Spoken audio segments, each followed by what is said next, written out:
I'm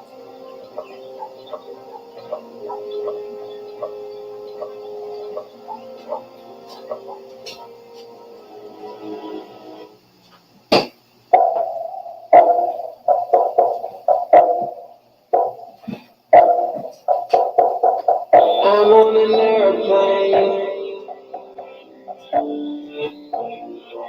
and the destination of this flight is to the other side.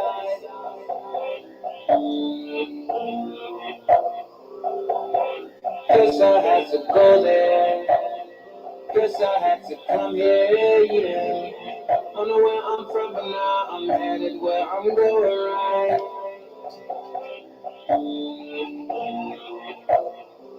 But there are powers in the air, you can't see them.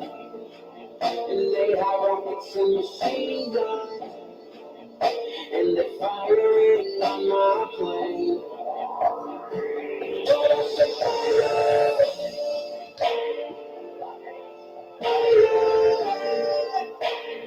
ready, aim,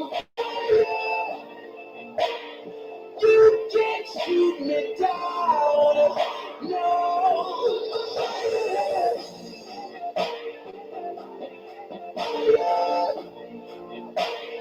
Ready, fire, you can't stop me now, no. Trying to make it straight cause it's sideways. Trying to take water to a dry place. Trying to take hope where it ain't none. Trying to take love to a high place.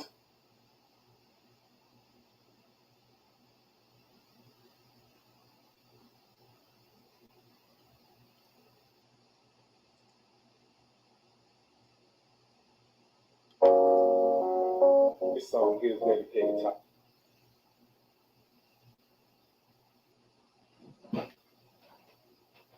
all of these people who just came in the truth. On your journey, you're gonna go through a lot. People gonna be telling you how you shouldn't keep the Sabbath, how the law was done away with. You know, my advice to you is just ignore it. Keep the Most High first. Keep His law. That's what we doing over here. We resting. We're chilling on the Sabbath. That's what we doing. We chilling on the Sabbath. We're chilling on the Sabbath. They all go to church on Sunday. They all confused. We're chilling on the Sabbath. We're chilling on the Sabbath. Celebrate. We're chilling on the Sabbath. Friday sundown. Saturday sundown. Say we're chilling on the Sabbath. While everybody's out doing what they want to do. We're reading scripture and singing to the Most High. Cause we know the law and we keep the Father's holy commandments. So let people say what they want to say. Let them mock you for keeping His day, yeah. We gon' be ready when Christ returns. They be having church on the wrong day, and they despise everything that we say, yeah. Even when we show them in the holy word. The fourth commandment says, remember the Sabbath and keep it holy, and we should always honor the Most High and do exactly what He says. And don't let the non-believers convince you that the law is done away with. You just rest and chill with the Most High, cause the Father knows who's here. So you tell them, we're chilling on the Sabbath. Say we're chilling. We're chilling on the Sabbath. Don't call me, I won't even be answering the phone. We're chilling on the Sabbath. We're chilling on the Lord's day. We're chilling on the Sabbath. Then you back door, you tell them this right here. Now don't look at me on no Sunday at your church no more. 'Cause now I keep the holy Saturday. See, I can show you in my Bible, Exodus chapter 20, Stroll down and look at verse 8. Verse 8. The fourth commandment says, remember the Sabbath and keep it holy. And we should always honor the Most High. Honor the Most High. Do exactly what He say. And don't let the non-believers convince you that the law is done away with. You just rest and chill with the Most High. Cause the Father knows who He is. So you tell Him we're chilling on the Sabbath. Say we're chilling, y'all. We're chilling on the Sabbath. You can come through if you want to. We're chilling on the Sabbath. And learn some scriptures about our Heavenly Father. We're chilling on the Sabbath. With the fourth commandment says, remember the Sabbath and keep it holy. And we should always honor the Most High. And do exactly what He say. And don't let them non-believers convince you that the law is done away with. You just rest and chill with the Most High. Cause the Father knows who's here. So tell Him we're chilling on the Sabbath. Say we're chilling. We're chilling on the Sabbath. That's all I wanna do, just chill with Father. We're chilling on the Sabbath. So don't ask me to even go nowhere. We're chilling on the Sabbath. We're gonna be chilling, you know what I mean? Yeah, that's all we gonna be doing. Praising the Most High. They come at you, bro. You show them in the scripture. So you tell them the Sabbath. They can come through. Tell them to come through. And read some scriptures about my Heavenly Father. About our Heavenly Father. That He blessing us. That He grace. Yes, yes. Ahaya Bahashim Yeshaya Barakatah. We keep in the Sabbath. That's how we doing it. We just chillin'. This is how we do it when we keep in the Sabbath. This is how we do it when we keep in the Sabbath. We're gonna use some wine and chill some more. Some wine when the sun go down. Yeah, I'm the Sabbath. Bless y'all. Shalom. Oh.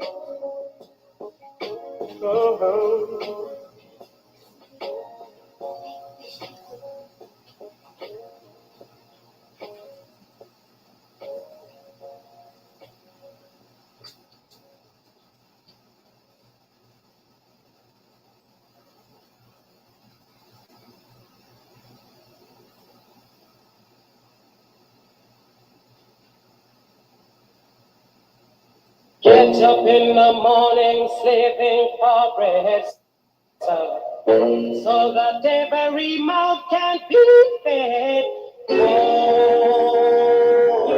Oh, me Israelites, get up in the morning, slaving for bread, so that every mouth can be fed. Oh, me Israelites. And my kids up and I leave. Darling, she said I was the after beauty.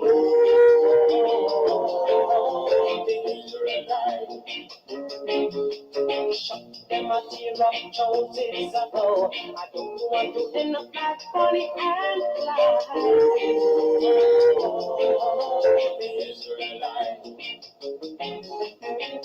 There are some, there must be a God. In the palm, you saw your Allah.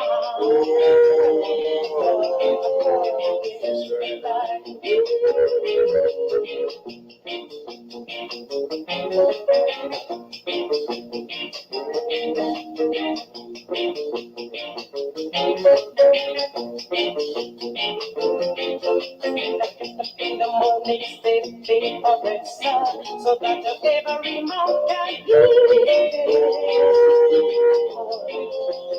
Israelites,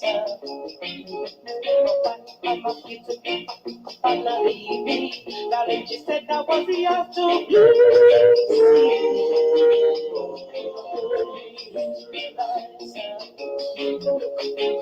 them a tear up choices ago. I don't want to end up like Bonnie and Clyde.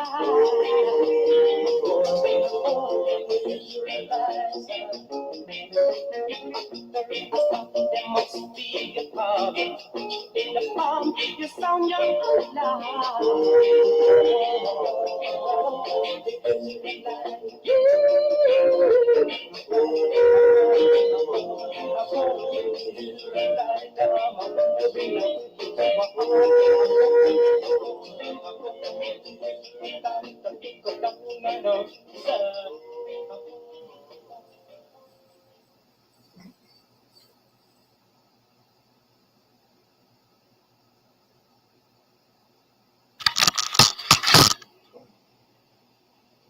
All right, brothers, we live.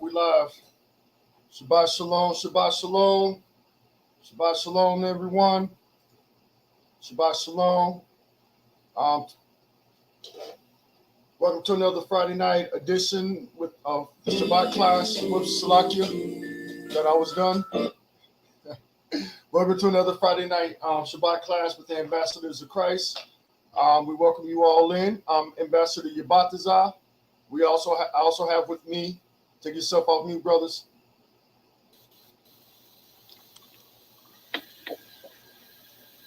Shalom, this brother is Ambassador Ariyah. And to the top right of me is Shalom, everybody. It's Ambassador Barak. So just real quick, we just want to send a Shabbat Shalom and a Thawada to the chat. We see the sister Wanda out there. We see Josh Bellamy out there. We see Treese Carson. And we see the mother Bathaya out of Cleveland, Ohio. The Thawada family for tuning in with us tonight. Tonight, I'm going to be in the passenger seat. Tonight, your ambassador who's going to be teaching is going to be Ambassador Barak. The last time the brother taught, it was an excellent class. The brother brought some great information out, especially being a young man in this truth and in this walk. And then also we got Ambassador Ariyah. So they're going to be your pilot and co-pilot. And I'm going to be the backup point guard on this one. So I'm going to go ahead and pass it over to Ambassador Barak. And we want to thank y'all again for tuning in. Shabbat Shalom. Yo, Shabbat Shalom, family. It's another Friday. We made it. Hope everybody got through their week okay. I know there's been a lot going on. There's always a lot going on week to week. We got to live weekly. We should be living daily, hourly. You know what I'm saying? But we'll take it weekly since we meet weekly. It's always good, especially when we do these Shabbat classes, especially when the brother Parwar was doing them. It was always good. It's always good to have that mind state to just reflect on how your week went in Israel and in the real world. In this fake world is what I should say. We got to find that balance. Because we got to work. We got to pay the bills here. Still, we still slaves. So I know that life gets in the way sometimes. But we always got to keep fighting, right? We had to fight to get into Israel, right? And we gotta still fight. We gotta keep up the fight. So I hope everybody is healthy, and hope everybody's family's doing good. And Shabbat Shalom. We're gonna come in here with energy, with life. We're gonna be happy because the Most High woke us up, and like we keep on saying, we have a chance to change our destiny. So we're going to talk about Crafty Council. We're going to talk about some of the things that's going on in our houses and across the nation right now. So without further ado, let's get Psalms 83. Brother Ariyah, Ambassador Ariyah. Another one. Psalms chapter 83. Would you like me to start from the top? You could do 83 verse 3. Okay. So So give me a second. What I'm gonna do is, since I'm navigating, putting the precepts in, I'm gonna go ahead and share my screen until you're ready to share yours, Barack. Okay, okay, con. Go ahead, get the scriptures on the screen. this is the book of Psalms. Salakia, give us Yeah. 1 second. Salakia. Okay.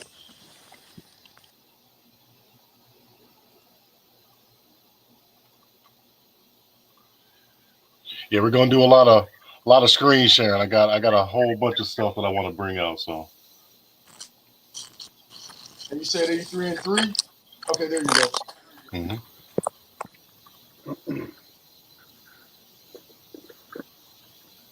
This is the book of Psalms, chapter 83, verse 3.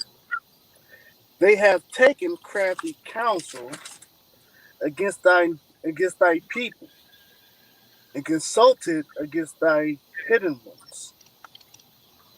Read. They have said, come, and let us cut them off of being a nation, that the name of Israel may be no more in remembrance. So these people, they don't like Israel, obviously, from what that's saying, and they're counseling each other. They're in meetings behind our backs, right? Keep going. Verse 5. For they have consulted together with one consent. They are confederate against thee. Keep reading. The tabernacles of Edom, and the Ishmaelites of Moab, and the Hagarenes, Gebal, and Ammon, and Amalek, the And who? Philistines, Who you the say? Philistines, Amalek. and Amalek, Mm-hmm. the Philistines with the inhabitants of Tyre. And you can stop right there. We're gonna focus on Amalek. I got my screen shared. Hold on, let me take mine off. I gotta take mine off. Hold on. Oh, you gotta take yours off. Yeah, I gotta stop mine. Okay, there you go. It's free. All right, let me add it to the Okay. screen. Okay, Oh, you so got to the screen. All right, cool. Come. Yeah. So what we're gonna talk about is gonna relate to what's going on right now with these pharmaceuticals. Let's just say I'll keep it real PC because I don't want to get, you know what I'm saying, get the video shut down or not, because I know this is a sensitive topic. But I'm about to go in on all of this though. So you've been hearing a lot about the drugs and the vaccines and the booster shots and everything like that. Um, oh my goodness. So who is the CEO of Pfizer? Who's the CEO of Pfizer? It's Albert Bourla. And who is he? A fake Jew. Amalek, right? And then he said that he's a Sephardi Jew. I know I'm sharing my screen, but I got books that's gonna break into that. Because if you were gonna be a Sephardi Jew from the south of Spain, you was gonna have to be a dark-skinned people. The Mohammedans and the so-called Jews in that area, they got kicked out by Queen Isabella. And they went to places like Africa. And then from there, you already know what happened. They got sold. So, and nobody came over there looking like this. Nobody came to America looking like this. So how can you be a Sephardi Jew? But anyway, so this is who's telling you to take this vaccine. And I got a question. What did y'all remember when Amalek was when we were coming out of Egypt? Let's get a Deuteronomy 25 and 17. pull it up on your screen since you got your screen share up. Art. Okay. Yeah, pull it up on one of your tabs.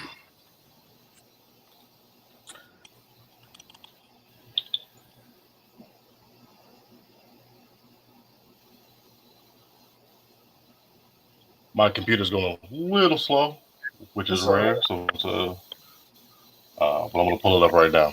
Yeah, but it's Deuteronomy 25 and 17.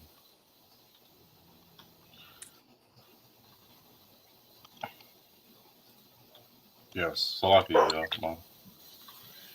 My joint is a little slow. Maybe I got too much stuff going on.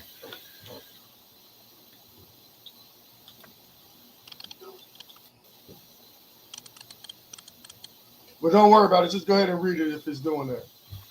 Okay. This is the Yeah, book my of wife's a little Deuteronomy. slow. This is the book of Deuteronomy, chapter 25, verse 17. Remember what Amalek did unto you by the way, when ye were come forth out of Egypt. Verse 18. How he met thee by the way and smote the headmost of thee, even all that were feeble behind thee, when thou wast faint and weary, he feared not God. So what did Amalek do? He feared not God, and he was trying to slay the children of Israel. He was trying to slay us when we were faint, when we were at our weakest, and he's doing the same thing here with the vaccine. Let's go. Let's link this up because there's nothing new under the sun. So let's bring up the sister right here. You know who that is? That is the experiment. They use us for experiments. Didn't y'all know? And since they use the black woman for everything now, they using her right here too.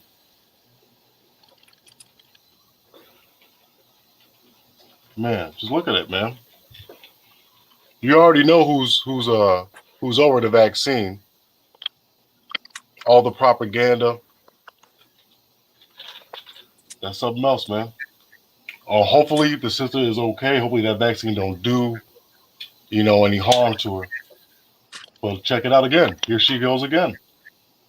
She got the first booster shot too. She got the first booster shot. I don't know if you look. I got it paused in a funny way, but she's looking like, is this real? y'all fake jabbing me, right? So let's continue. Let's link this up because it's nothing new under the sun, as the scriptures say. They were doing this before. Man, my computer's going a little slow. Look at that. Different time, same situation. That's a picture from the Tuskegee experiment. Testing men for syphilis. I'll break it down. I'm gonna get there. That's a better picture right there. So let's go over here. Hopefully it loads up.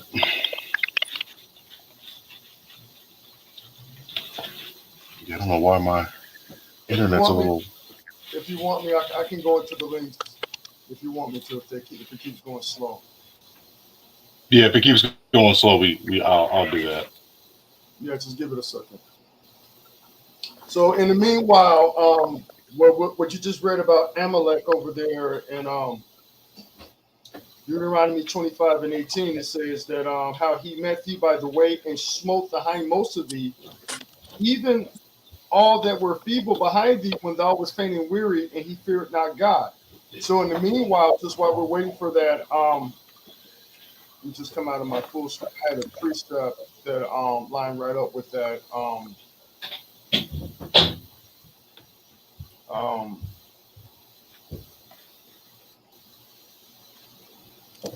Got it right here.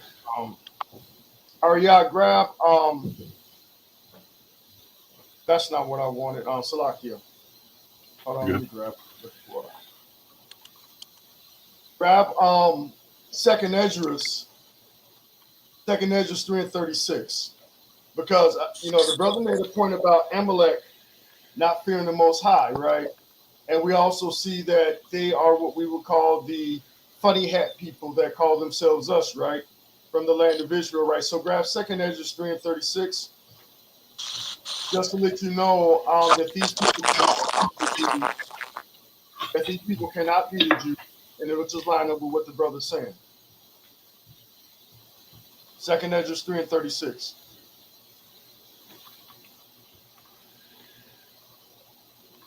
I can get it too if the brother can. Okay. Well, I mean, you go ahead and work on your stuff. I'll go ahead and read it for the time being until he comes back. So just to back up what we just read over there in Deuteronomy on 24, we're going to go over to the Apocrypha.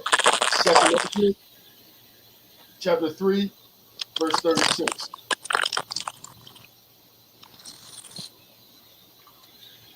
Alrighty, so it reads, 2nd Ezra 3 and 36. Thou shalt find that Israel by name has kept thy precepts, but not the heathen. So this is going to streamline right into where Barak is going into in regards to Amalek and Pfizer, the Sephardic Jews, and things of that nature, and what he's bringing out. All right, so let's just go into it. I'm going to read a little paragraph, and then we'll keep it moving. So the Tuskegee study of untreated syphilis in the Negro male. It is commonly called the infamous Tuskegee syphilis experiment. It began in 1932, continuing to 1972, and it lured over 600 black men, mostly sharecroppers from Tuskegee, Alabama. Sharecroppers, man, these were poor men. These were poor men living still in the plantations of our ancestors. It's crazy. Into this diabolical medical experiment with the promise of free healthcare. Hey, if you get the vaccine, I'll give you $100 credit. Man, I'm telling you. And so for 40 years, hundreds of African-American men with syphilis went untreated, given placebos and other ineffective treatments so that scientists could study the effects of the disease even after there was a cure. None of the men who had syphilis were ever told they had it. I'll repeat that. None of the men who had syphilis were ever told that they had it. Instead, they were told that they had bad blood. They were never given penicillin, despite the fact that it had become standard treatment in 1947. It says here that the last survivor died in 2004. So it was not that long ago. So we have to keep in mind all these little crazy experiments that they're trying to do to us. We're not going to know the effect of this until later on.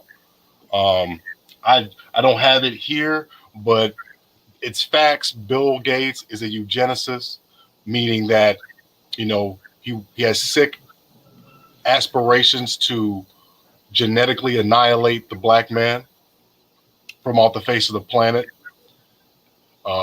His grandfather was a part of Planned Parenthood too, as well, and he funded the vaccine, right? So all this is Crafty Council. All of it's is straight evil, man. It's straight evil. Let's continue. See what we got here.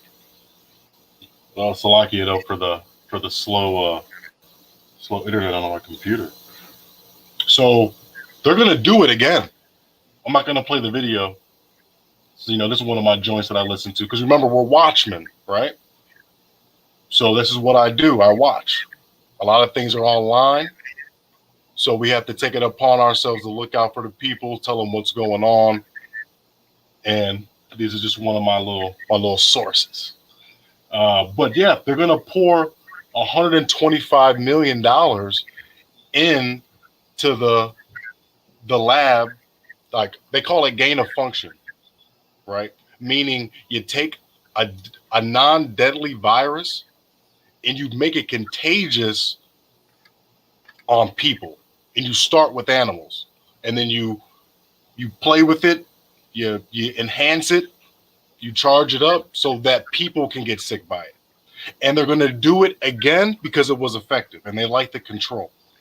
And it's ultimately to kill who? To kill us, right? I'll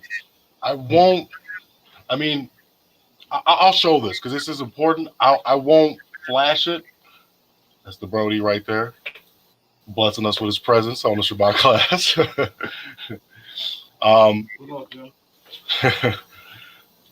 But, you know, right here. It's all right here. It's all right here. 1.5 million views. I'm not going to show what it is. You already know what it is. You already know what it is.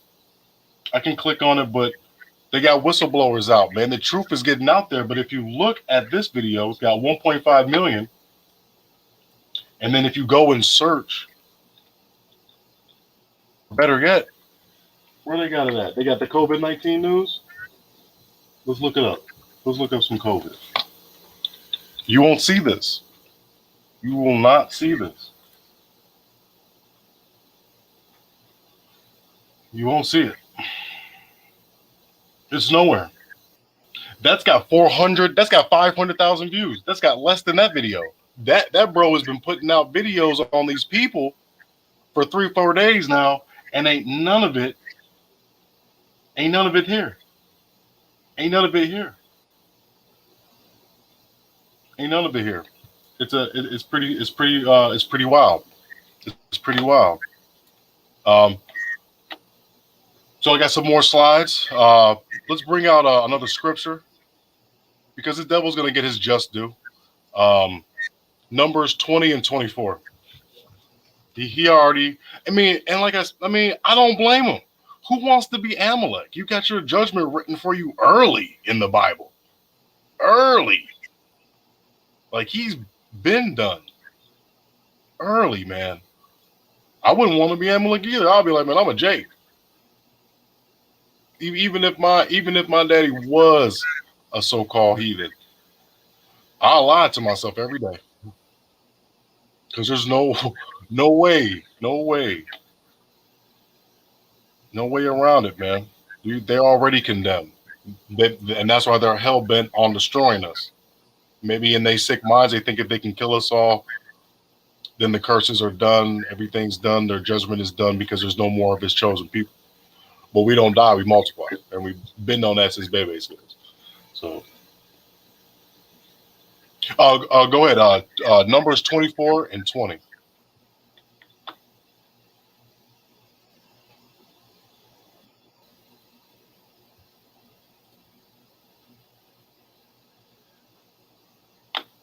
And then I'm gonna. He's on mute. He's reading on mute. Oh, he's reading on mute? Yeah, come. Salakia family. This is the book of Numbers, chapter 24 and verse 20. And when he looked on Amalek, he took up his parable and said, Amalek was the first of the nations, but his latter end shall be that he perish forever. He's going to perish forever. So maybe that's why he's trying to do the things that he's doing to us right now. Because he already know it. And he's been knowing it. And my thing is, how could you fit the biblical curses though, too? How could you fit them? You're the CEO of a billion trillion dollar drug company. It says that we were going to be last, not first. That's first place to me. That's first place to me. Owning a company like that, you know, or being so blessed to be a part of a prestigious institution like that. Come. So if you got any questions about who Amalek is, all you got to do is get this book, The Roman Empire, The Empire of the Edomite, by William Beeston. This is a Scholar's Select. Okay, and then this is the second part. I'm a little scatterbrained today. We just told you about the vaccine. related it back to the Tuskegee experiment, right? And now we're gonna move forward to what's going on with as far as Crafty Council and housing discrimination. We're gonna concentrate on Chicago. There's a brilliant video about St. Paul, Minnesota, and how that got done pretty bogus. They had a nice, thriving community. All right. And then these folks came in and built a highway right through that thing. Hey, Barack, do me a favor. Stop your share screen. Oh, It's not allowing me to let Abon Ariel on, Chief Priest. oh, okay, come.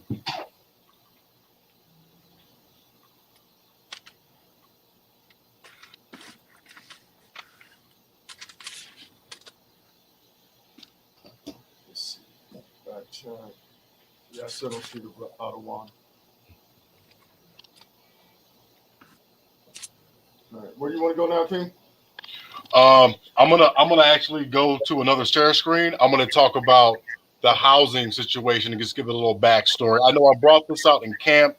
I know the brothers that know me that we go into the holy days and everything when we all congregate. You know, we talk about it. Some brothers might know. I could do it a little bit better. I got to get on my Mala Ak and get a real nice PowerPoint going on. But next time, when I just a little preview, when I finally read all these, when it breaks down who's the real Jew as far as that Sephardi stuff that they talking about, we gonna find out who the real Jews of Spain were. I put those books back on the screen. The white one wasn't real clear. Let me see that book you got right there. Let's see what you have over there to your chat. Hey, I'm 30 pages in, family. Okay. 30 pages in. Okay, Christopher Columbus and the participation of the Jews in the Spanish and is that Portuguese? Portuguese, correct. Okay, Con. And what was the other? And then I got the other one backing that up. This is a real beautiful book, y'all. It's got actual accounts. Got actual accounts of real people. Okay, and what they seen, the stories and everything. It's a brilliant book. And I'm doing this so I can do this because I gotta read. I got a lot of books to read, y'all. And this is the last one that's gonna put it in the nail. It's a nice book too. We get the glare from your light. Oh, okay. Getting a little glare from it. Yeah, it's better right there. So there's Jews, the Jews of Spain and Portugal and the Inquisition. Okay, kind of one. Yeah, so that's coming up. I'm gonna do that in a PowerPoint form, so it could be a little bit less chaotic. So we're gonna get in. I know Chief Priest just joined us. Shalom, Chief Priest. Hey, shalom, shalom. So we were just covering, the vaccine and the Tuskegee experiment. Now we're gonna go into Crafty Council and how it deals with housing segregation. So I got a couple of things I want to share with y'all because I mean it's important. I've been known it for a while, but it's nothing like sharing. And please remember to like the video, share the video, family. For everybody that just came in, shalom, and I'm gonna share the screen again.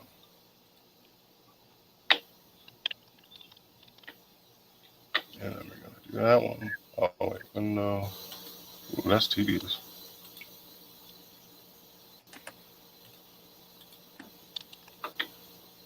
And then can you put my okay, there we go. So let's start with the New Deal. Let's start with the New Deal. Dang. So lucky, y'all. Should I wait for it to load up? So back when white men and black men were both broke, we were both broke. I don't want to hear not one of you heathens talk about anything about this time period. We were both broke. I'm gonna get a little heated because this just makes me mad. This is in the 1930s, right? So we're going back with this devil, Franklin D. Roosevelt, another one of our friends. So it says here that the New Deal was a series of programs, public work projects, financial reforms, in between the times of 1933 and 1939, right? So what this did was build up the suburbs that we know now. They created their own suburbs in the midst of segregating us at the same time. Really sneaky stuff. But when you're the land developer and you're the bank and you're the government, who do you think the deal was for? It wasn't for people that don't look like you. It was for your people. It was for John and Sally and Bob. So they could get their car in their 2-bedroom house with the kitchen, with the window, with the backyard, so the wife could watch the kids, with the garage. Oh, and by the way, it's zero down. You don't got to pay nothing. We got a job coming up right down the street, and we got some cars too. You could zero down on the car too. We're gonna give you that brand new Ford T-Bird, and everything's on the house until you get your feet up, because you're my people, and I'm gonna make sure that we prosper. That's the deal. But where was it for us? It's still affecting us right now to this day. And we had Black Wall Street. We had Tulsa, Oklahoma. But they ruined that. We had some places in Salem, Winston, North Carolina. And they took care of that too. So every time we had something good here, it was crushed. And then the final blow was with the houses and the segregation. So let's go. I know you see the racially restricted covenants. Let's go to the second step. So we got the New Deal. They said, all right, we're getting our people out of these housing projects, because white people lived in housing projects. I can pull that up. I'm a little bit unprepared, but I can pull all that good stuff up. But like I said, we were broke at this time.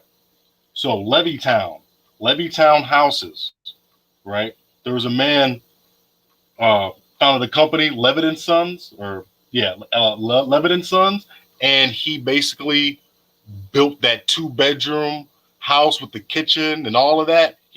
They found a way to mass produce those. I'm not gonna get the quote because my computer's slow, but he had no intention, this Jewish man had no intentions of building these neighborhoods for black people at all. Hey, can I bring some out just to back you up? God.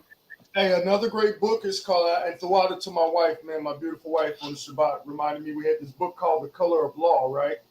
It's by Richard Rothenstein, right? If you notice that name, just like Levittown and all that, you're knowing that these are the last names of the small head people over in Israel. So what it says is that this is a New York Times notable book, heralded as masterful per the Washington Post. It says The Color of Law is a groundbreaking investigation into how U.S. governments in the 20th century deliberately imposed racial segregation on metropolitan areas nationwide.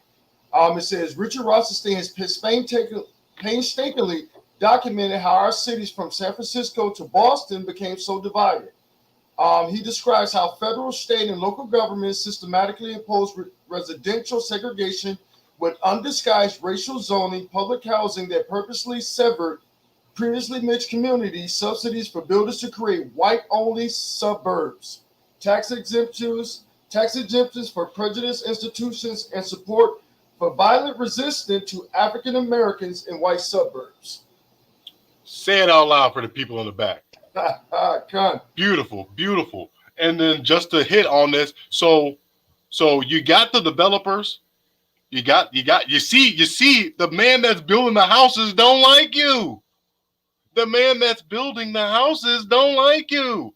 The president don't like you.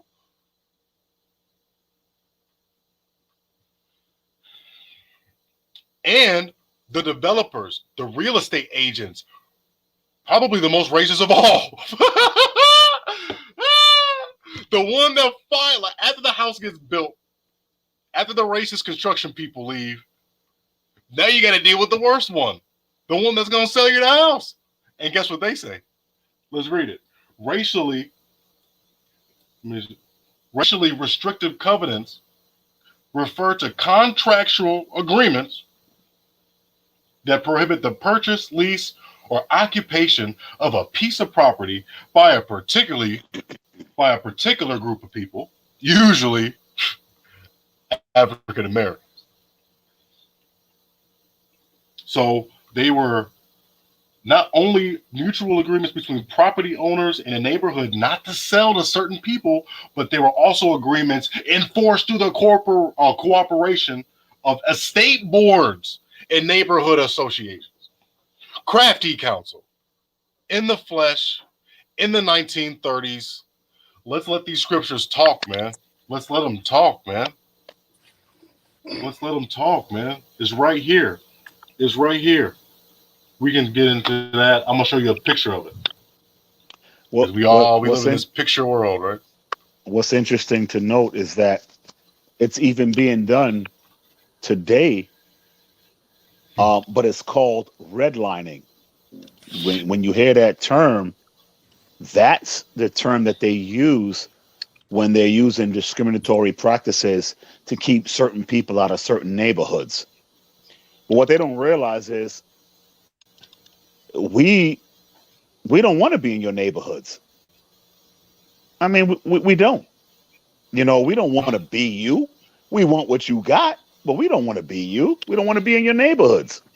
I don't want to be in a neighborhood where I can't come out of my house and barbecue at 2 o'clock in the morning and play some Isley Brothers music. I don't want to be in a neighborhood like that. I'm a man of soul. I'm a man of substance. I'm a man of spontaneity. I don't want to deal with that anyway. But that's what they were doing. It was still called redlining, and it's being done today. And what's weird about it is, and what's interesting to note, is that when you start to look at when Congress goes into session and all these state legislators, what they do is when they don't want you in their neighborhoods, what they do is they rezone everything. And so by rezoning it, they keep certain people out. Like a couple of years back, if I'm not, my memory serves me well, maybe a couple of years back with the new election or whatever the case might have been, what they did was they said, hey, when these people came out of jail, they were obviously, they had the right to vote, because when you're a prisoner, one of the things that you give up is the right to vote. So when you came out of prison, you got that right back. So what they did was they rezoned the neighborhoods so that the people who came out of jail couldn't vote in a certain neighborhood. So the polls would be in, say, neighborhood A, but you lived in neighborhood B. So what they did was they rezoned your neighborhood so that you weren't able to vote. So these are the things that they did, and it was called redlining, and it's still used to this day. And this is it right here. I know y'all seen the racial restriction covenants. Just to add to that, see, it's kind of unfair. It's like, let's say we got a square block, right? It's known that there's going to be houses built there.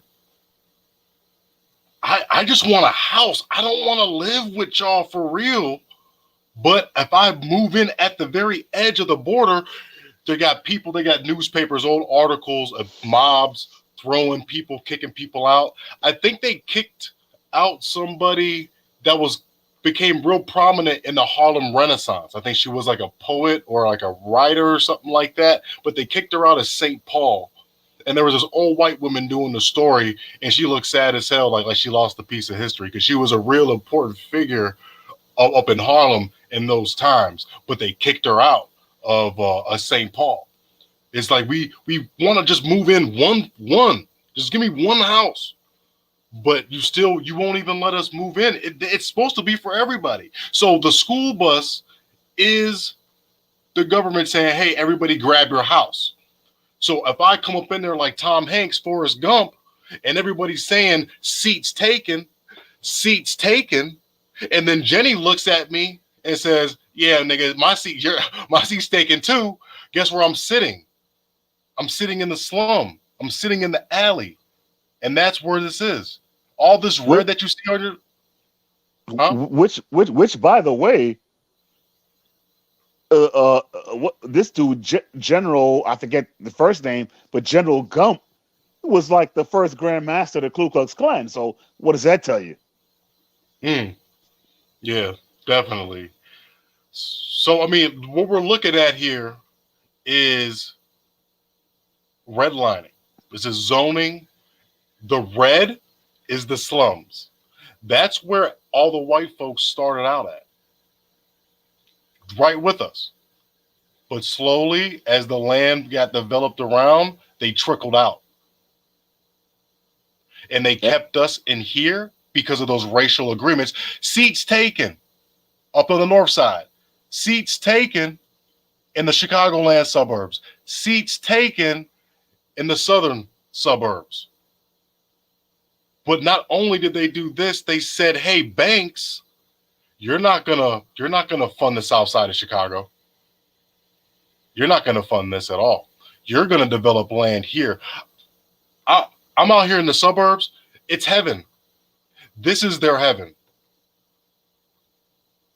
If you walked around here, you would see this white man with a telescope looking at the stars. It's their heaven, man. You could sleep outside. Not nobody will say nothing to you. Beautiful green grass everywhere. Not even any alarms or sirens going off or nothing like that, man. It's peaceful out here.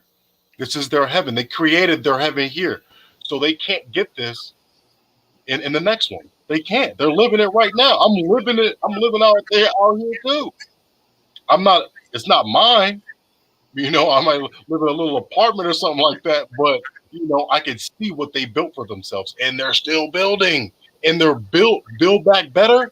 They've been doing that in Illinois for quite some time. They've been doing that for quite some time. It's a beautiful thing. They've been doing that for quite some time. It's a beautiful thing. I mean, you're not going to get it in the next one, so you might as well get it now. You might as well. You might as well, because I mean, they got parks out here. They're knocking down smaller houses and building them bigger, and they're getting sold.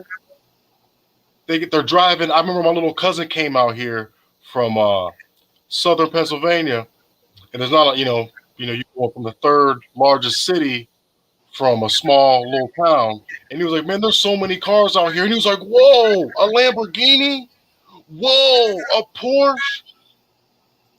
You know, we were walking to play the little mini golf, and we were walking on the side of the road, and he's seen all these cars that he'd never seen in real life, and he was flipping out.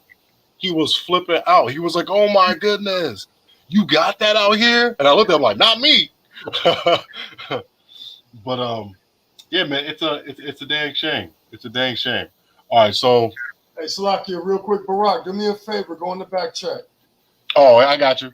Because that's going to lead right into what you're talking about with the segregation and the population and everything. And then we're going to give them something historical that took place right here. Oh, okay. I don't want the watercraft in my back. You know what? I'm going to stop my screen and then you share yours. I'm going to minimize some of my things. I got one more set for the last section, and the scriptures are going to come out on this last part, y'all. I just wanted to give y'all some of the history, a little something different Friday, so you kind of get to know the plight of Chicago. Don't let anybody tell you that we could do it ourselves, because they didn't. They had the government behind them. They had the New Deal. They had the developers. They had it all. And when we did build it, they destroyed it. And we didn't need no help from nobody. Why? Because what do the scriptures say? We have to congregate. We have to be kind and respect one another. When you're kind, you love each other, you respect one another, you're going to break bread, baby. And nobody breaks bread like we do. Nobody. That's for sure. That's for sure. Even that term, breaking bread. Don't know. Come on, man. But, you know, We got to get there. A remnant is going to do it, and that's all we need.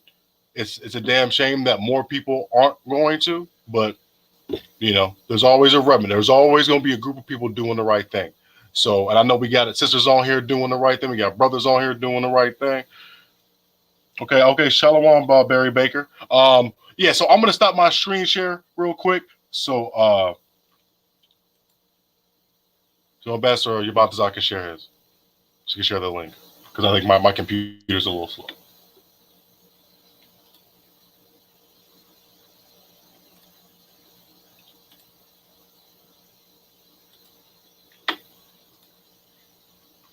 Are you on your button, sir?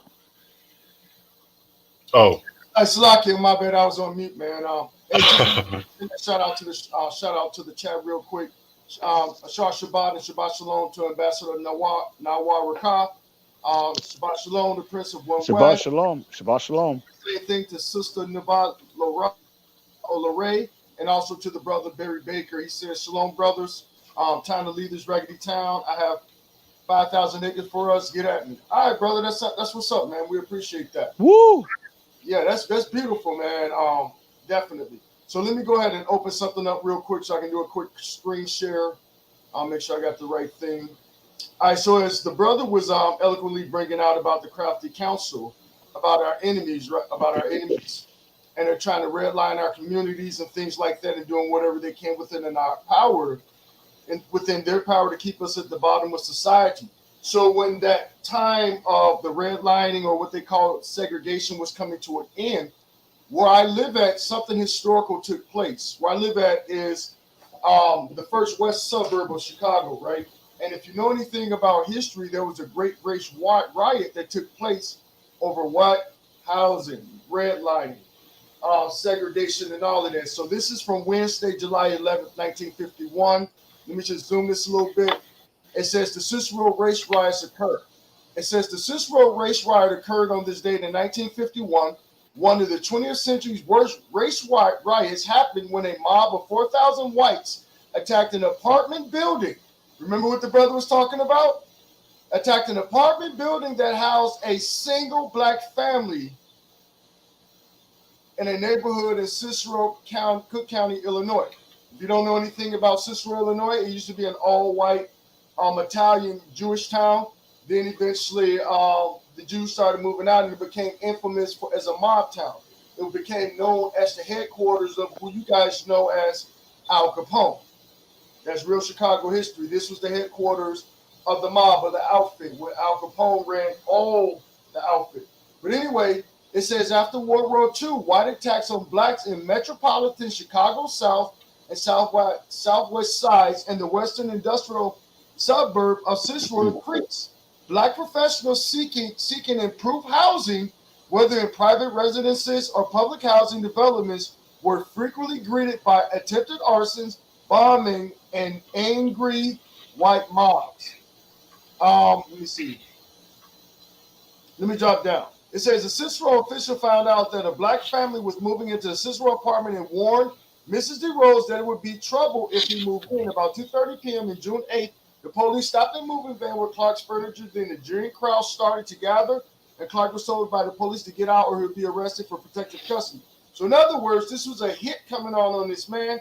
As you see right here, it says at dusk, a crowd of 4,000 whites attacked the apartment building that housed Clark's family possessions. Only 60 police officers were assigned to the scene and did little to control the rioting. Did we not just see this in the rioting that took place last summer with Black Lives Matter and the LGBT community? So we're always talking about the evil of Esau or Amalek or the Edomites, but wait a minute, what about their women? It says women carry stones from a nearby rock pile to throw at Clark's windows. Another tossed firebrands onto the window and in the rooftop, in which 20 family members already fled before the riot. Right, so I just wanted to show you this because this is going right into what the brothers was talking about in regards to the Crafty Council and the tumults that they have taken against us, our enemies who created that tumult. You know, those that are confederate against us, as the scriptures say. Come. Beautiful, beautiful. Yeah, so for the last thing I wanted to bring out with all the scriptures is We talked about the housing. Now we're going to talk about the home. We're going to talk about what's going on with us. We're going to talk about our relationships. This is more for the younger generation because we listen. Uh-oh. There's a lot of us on this TikTok showing all of our business, and man, we gotta chill. We gotta chill out on those social media apps because there's a lot of stuff that's going on that's kind of disturbing in our community.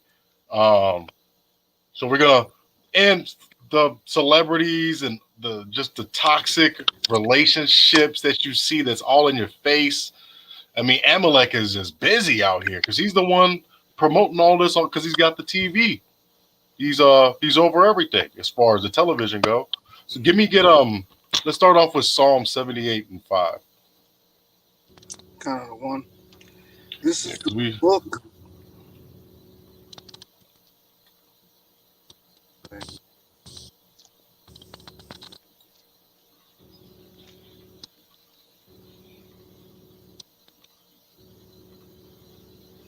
Psalms chapter 78, verse 5.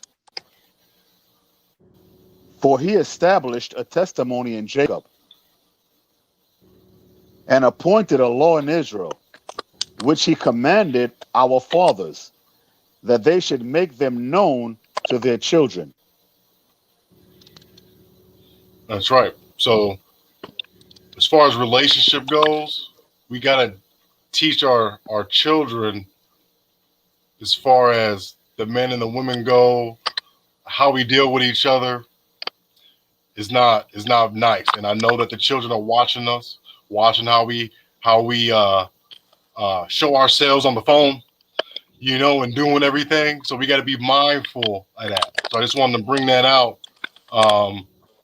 to lay way. But let's go into Deuteronomy 7 and 3. This one's for the men. This one's for the men right here. Just to stay disciplined. Can you hear me real quick? Can you finish that? Yeah. Can you finish Psalm 78 all the way down to verse 7? Con, I was thinking that too. Con, the water.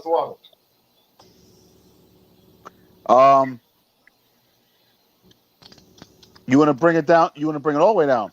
Yeah, bring it from the top from 5 through 7. Okay.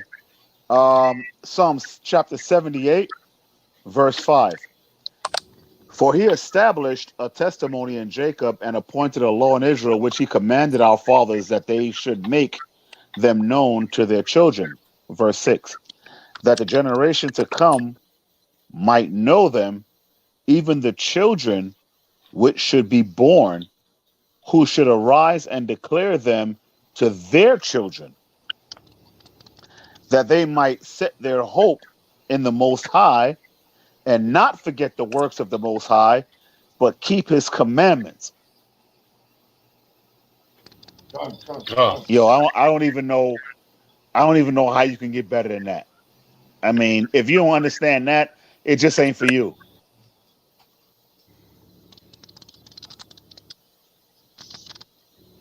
I was just researching.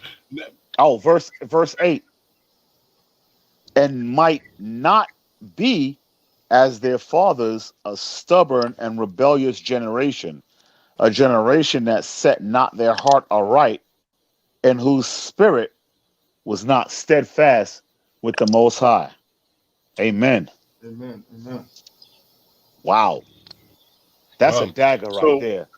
It is a dagger, because if we don't know how to operate in our relationships, thus saith the Lord, that we're gonna be lost, because what we're doing right now is not it. Can you give me let's do Deuteronomy 7 and 3, and then I'll share my screen after that. Deuteronomy chapter 7, verse 3. Neither shalt thou make marriages with them.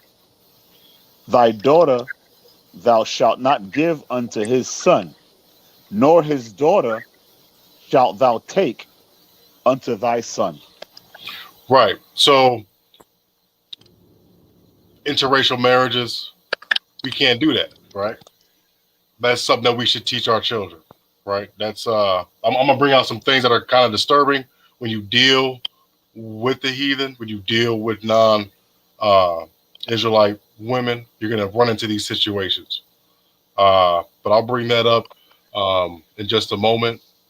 So if I marry a Filipino woman, she's gonna teach my son or my daughter Tagalog. She's gonna teach her really her culture, right? So you know what I'm saying? What are we gonna do? You know what I'm saying? She's gonna force her culture on the children. Rightfully so. That's what you know they do, right?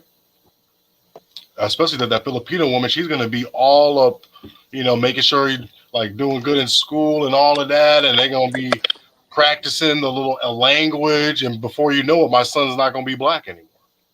You know what I'm saying?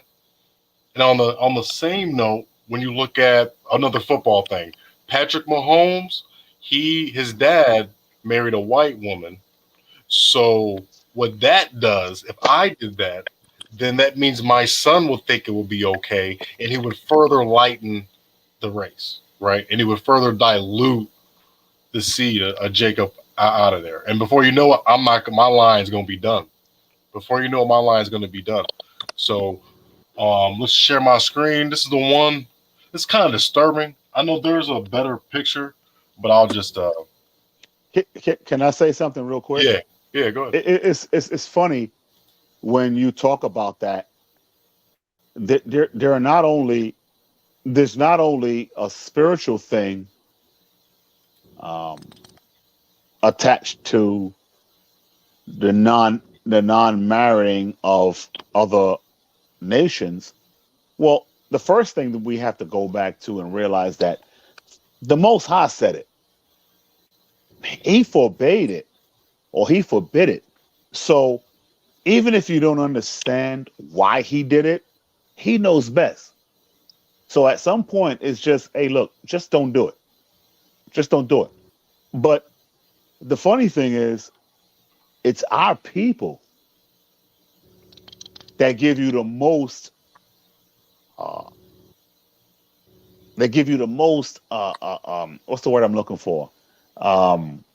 Resistance toward that thing.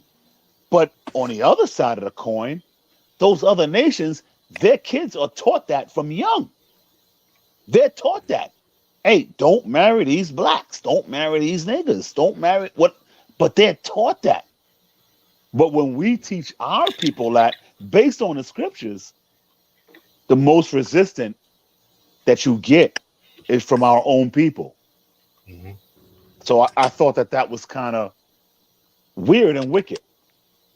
Yeah, I mean, and there was another video of a white woman saying, "Hey, you know, black men, don't come up to us in public and holler at us. It's embarrassing because my people don't like that, you know." And we And live in Chicago. she's absolutely right because we don't like it either. Yeah, I definitely don't. Especially when you just look like King Kong. You just look like you're about to take her and climb up the building with her. You know what I'm saying? Because like we cherish those things.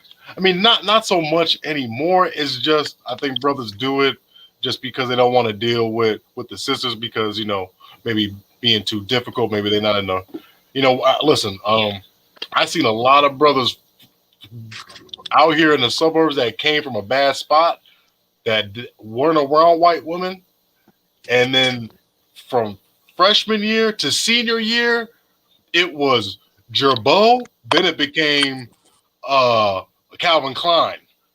Okay, it was straight button ups, and they was doing it more than I was. You know, I was told that I had to mix with those groups sometimes, or else I wasn't gonna get ahead as far as scholarships goes and all of that because I was playing sports. So I had, you know, people of my nation, women and men, tell me, "Hey, get in good with those white boys. You know what I'm saying? But it comes at a price. You lose yourself because don't nobody want to be Brett Douglas. Don't nobody want to do that. You don't want to be the only black guy there and been made fun of and poked at like that and just have to sit there and take it because those are just your friends now. Black people don't want to hang out with you because you too corny, and now you just stuck. Now you don't even know how to act like yourself. You know what I'm saying? I remember sometimes I come into the party and there was another brother there and be like, hey, what you doing here? This is my show. You know, so it gets to be too much, man. I'm so glad that I had those experiences going to that high school that I did to know what it's hitting for. You don't want to be around them folks. You don't want to be around them folks at all. Let me share I got my screen up. Yeah, so this is the thing, man. What's going on? There's another brother that actually went through and did the plantation themed wedding. So plantation, man, brothers, man, bugged out over this dog. Man, how could you go on the beach with that? You know what I'm saying? I couldn't do it. And she don't even, let me tell you something about Esau, man. They're cool until the devil kick in. It's cool until it kick in. And I don't know how it kick in. I don't know when it kicks in. But I'm telling you from experience, it kicks in. And when it kicks in, you don't want to be there. That's right. One-on-one, I know great white men. One-on-one, you take them same ones in a group, and they kick in. I see it. I seen it. I'm cool. I'm good. If all my old friends from back in the day watch this video, I'm good. It was fun. See you later. You know what I'm saying? Because that's what it is. Let's go a little bit further. Let me put this up. Man, they're using these celebrities, man. Using them. Yo, this is a brilliant sister right here. I might let that video go because she treats the both of them. And she's basically paraphrasing in scripture. Hey, let it run for a minute. Yeah, let it run. Hold on. Let me bring this up.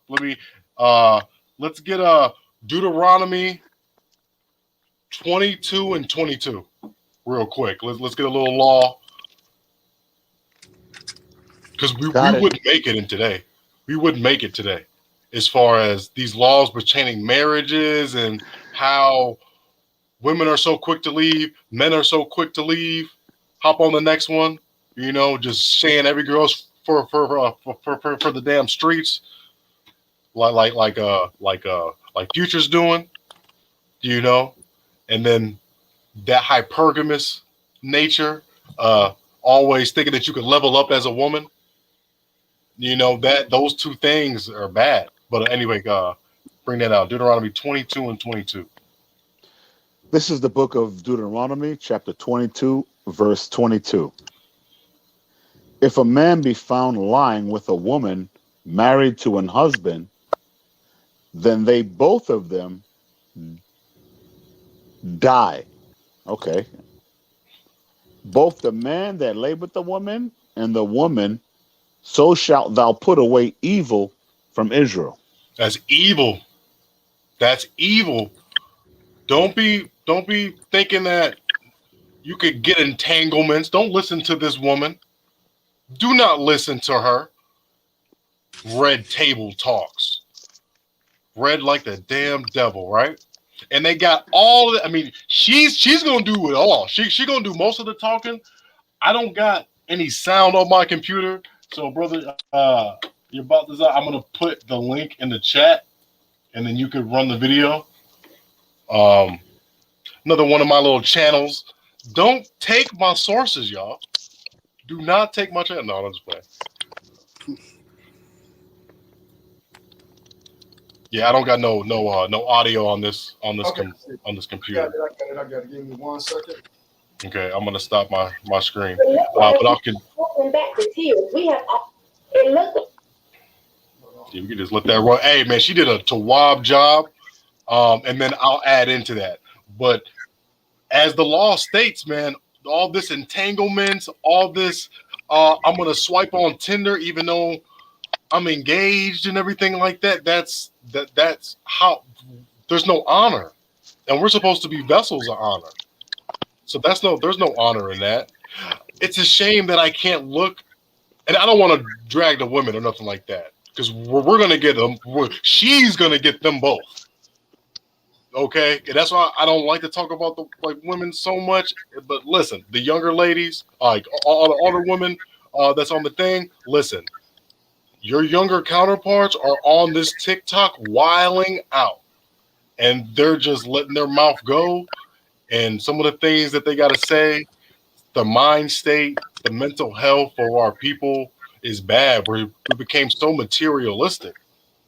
I know the scriptures say that the Lord hath created a new thing in the earth, and a woman shall compass a man. That's happening now, but you got to understand that it's happening at a time where America is on the down. So you're up when this country is about to go. Money could just go. We could be in the bread lines, people fighting for food tomorrow. These people wanted to pass $3.5 trillion on the bill out of nothing.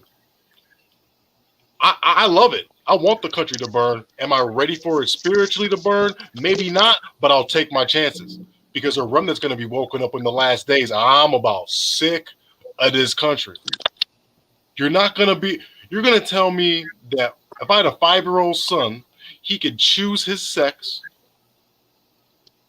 and I got to force him to take a vaccine, and he's going to be with some questionable teachers in grade school. That's crazy, man. That's crazy. But anyway, let the video run. Let the video run. Turn out of one.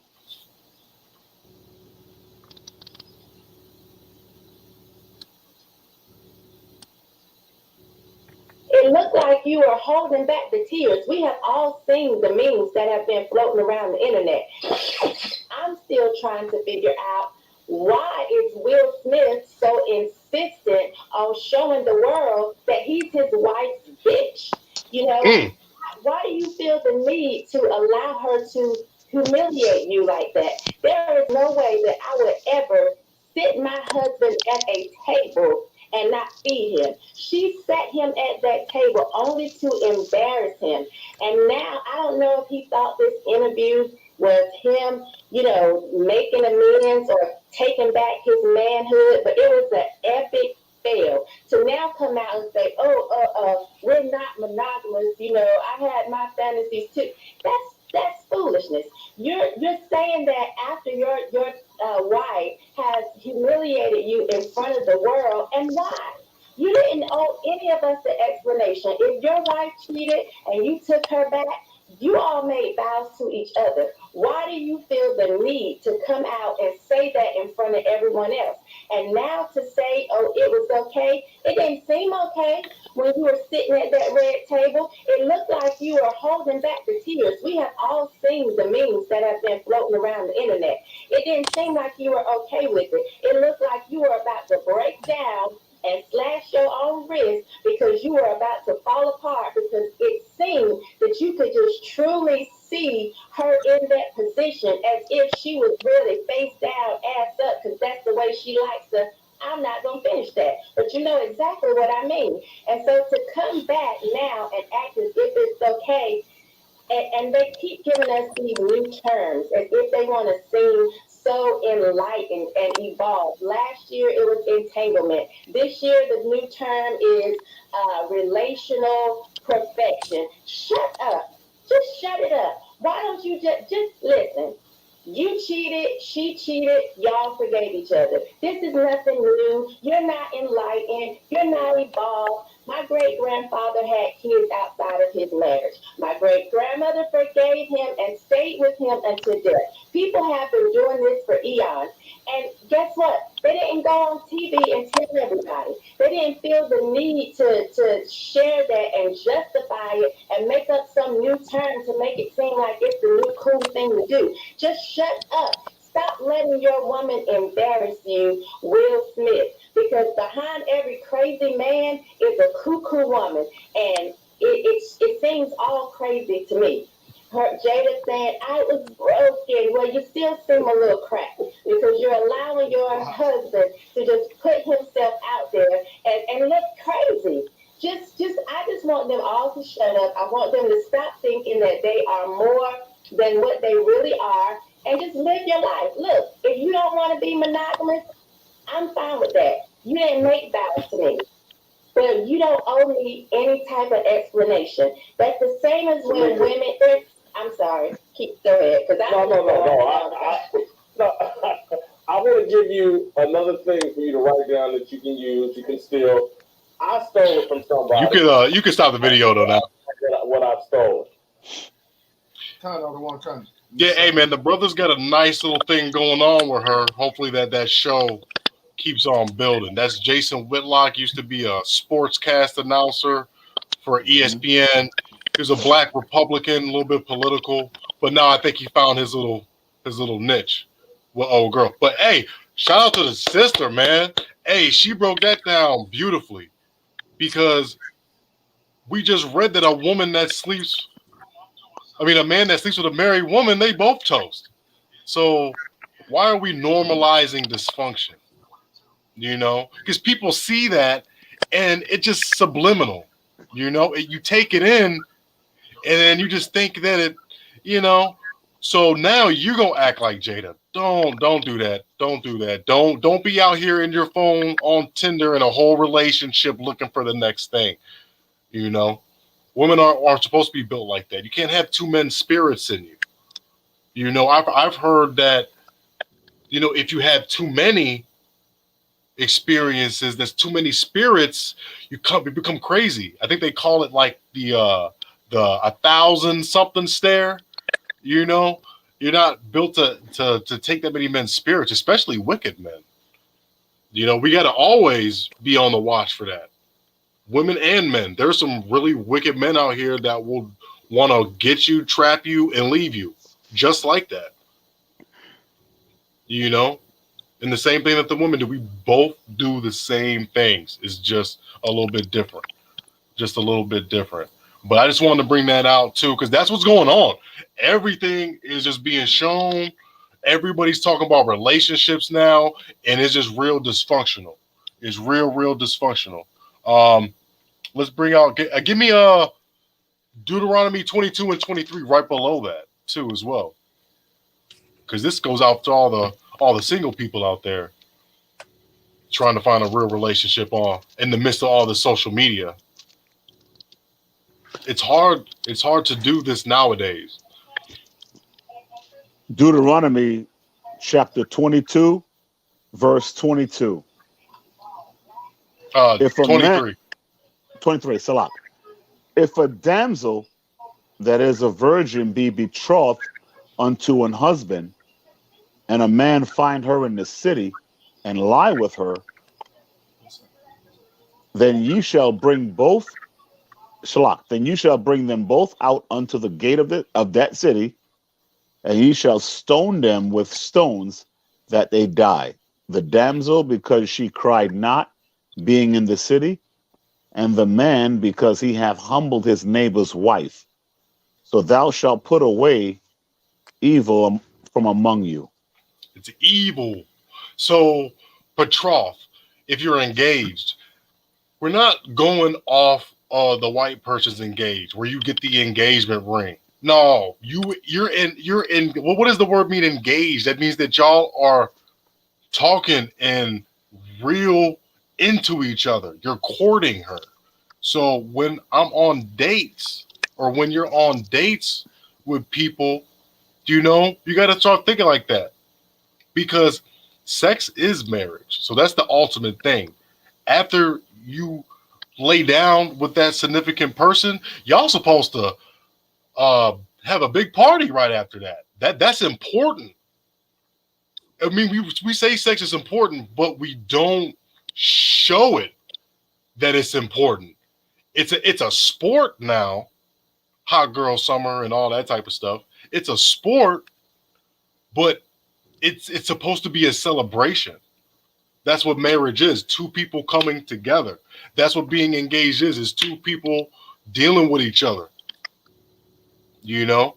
And so it's hard out here when you have the phone with everybody else on here. So I can't compete with everybody else. We can't compete with everybody else. So when you're in a relationship, when you're talking to somebody, do him and do her some service and cut out everybody else, because we gotta get to the spirit aspect of things, right? We gotta start as men looking for spiritual women.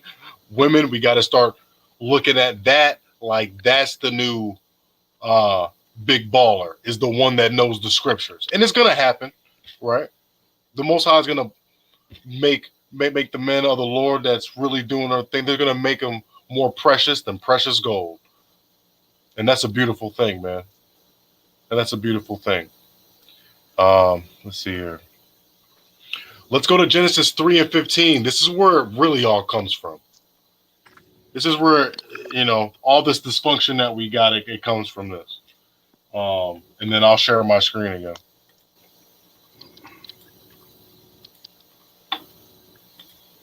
Or actually, you know what? You could, I can share it. No, wait. Ready? Yeah, kind of one. All right. This is the book of Genesis, chapter 3, verse 15. And I will put enmity between thee and the woman, and between thy seed and her seed. It shall bruise thy head, and thou shalt bruise his heel. That's right. So the last part, well, we won't get into that, but the first part, enmity. What is enmity, right? You're going to put enmity between us.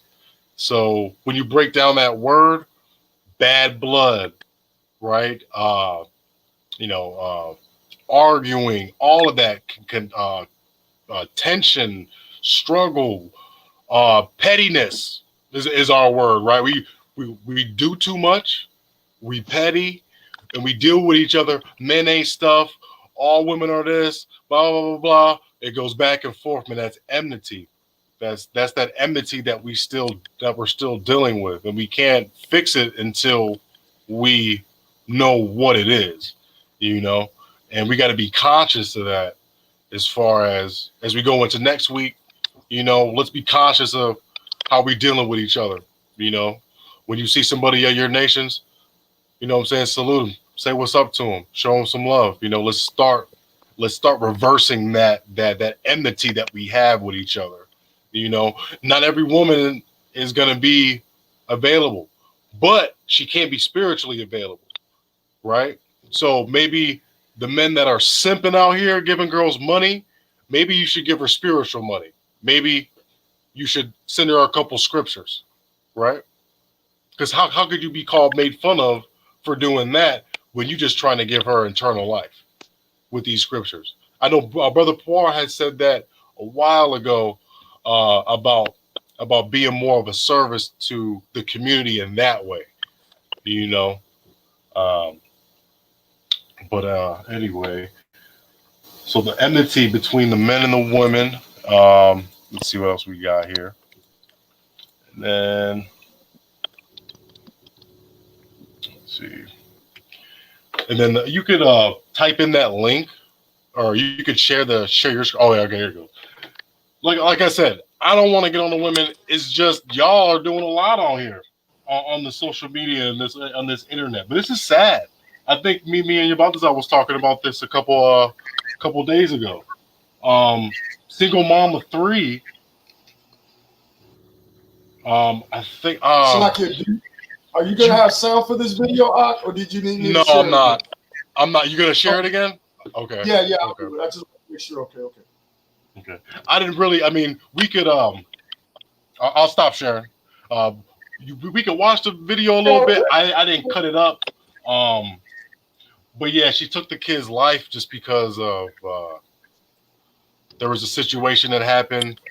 It's a really wild little situation. The brother that was with her was off.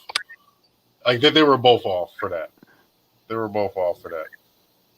I put more onus on the man though than her, just because he should. If he would have called it out and stopped it, I think the children would still be alive. But anyway, you could play the video a little bit. Okay, try another one.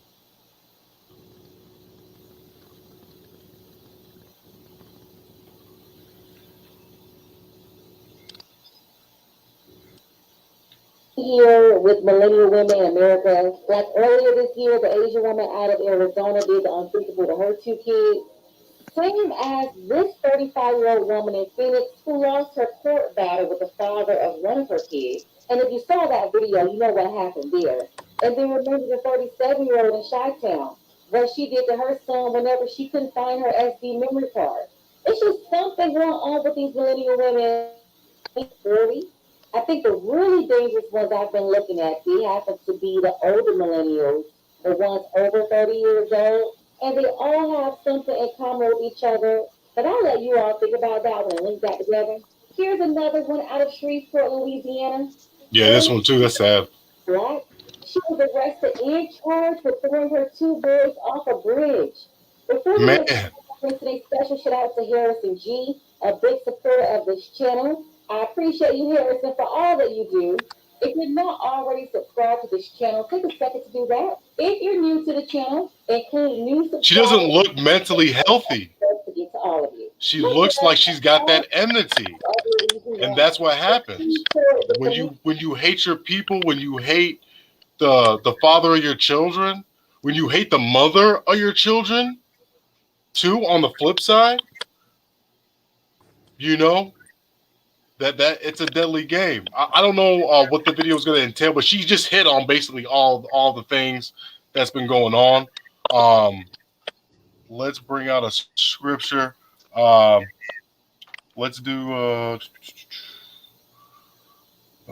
give me a James 3 and 5.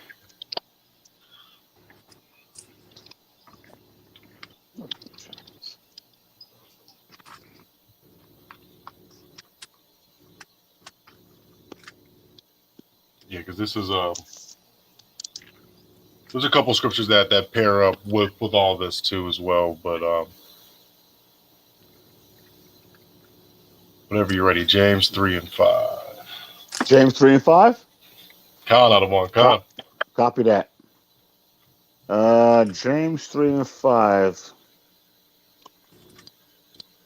All right, James chapter. This is the book of James, chapter 3, verse 5. Even so, the tongue is a little member, and boasteth great things. Behold, how great a matter a little fire kindleth. So what that's going into, as far as our state with our women, and even the men, because the men are feminized too. When something, a little issue, right? The power of the tongue, right? It could turn into a big argument. Just little things in our households, right? And we all know this. A little something can turn into a big matter. Then all of a sudden, you get kicked out. You get the cops called on you. Domestic violence, right? Throwing the hands. So that's something that we got to watch out for. I know the first sister, that's what that was. It's I think it was another video, but it's really because of the situation she was in with her husband that she left, and then she was with the other dude, and she didn't want to give the kids back. So that became a big thing, and how great a matter a little fire kindle it. That he already won, fair and square. He won the custody of the children, but because of that enmity, because of the curses that we got on each other, it turned into something real big, and then she went and took the children's life. Hey, so if I can. Yeah, go ahead. I know you know about that situation too. And this particular story is interesting when you sit back, like, in America, in Western society, only in the divorce are the children given to the mother. But where we come from the Eastern Hemisphere, the child is in possession of the father. he's the treasure of the child. He comes from the fruit of the father's womb, so that child will naturally go with the father. But in this particular case, we got two men, two different fathers, and two different sets of children that are victims. So that same woman in that video, she moved to another state while the father was fighting in court for custody, right? So she had one. Her oldest child was by one guy, and then she left and moved to another state with another man. Got pregnant by that man, had children by two men. So when the original father, the first child, won custody through the courts, they ordered her to bring the child back to the original state, right? So that the father can live and exercise his parental rights, right? As by the so-called American laws or the Father's Right program in America, right? So the story is sad, and I don't mean to smirk. I just think about my own personal experiences in court.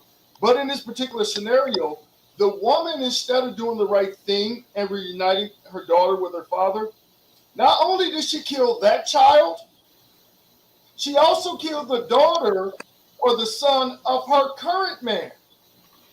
She killed both the children. The one of the hated father who wanted the child back at home in his home state, and then the man that she procreated with. I guess her knight in shining armor. So the interesting thing is that the brother of the oldest daughter, he said that, he feels sad about the situation, but why should he feel bad for what happened to that man's child? Because that man was in cahoots and in agreement with this woman to keep him from seeing his child. So now he's suffering the same pain that I suffer losing my daughter. So why should I feel bad for him? Yeah, and it's just like, man, we gotta do better. Man, we gotta stand up and be the leader when it comes to that situation. Because it's gonna lay on us. You know what I'm saying? Yeah, Eve did what she did, but it was on us still, because we're men. We're men. How do we do that though? You gotta stand up. For one, you gotta be careful about who you give your seed to. That's the first thing. If she don't know the law, statutes, and commandments, or have any understanding of who she is, I say avoid her at all costs. Let's say we get past that, because obviously 90% of them don't. So let's say we get past that. Now what? I think we have to,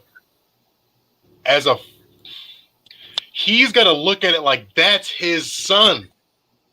That's him. I want him to be with his son.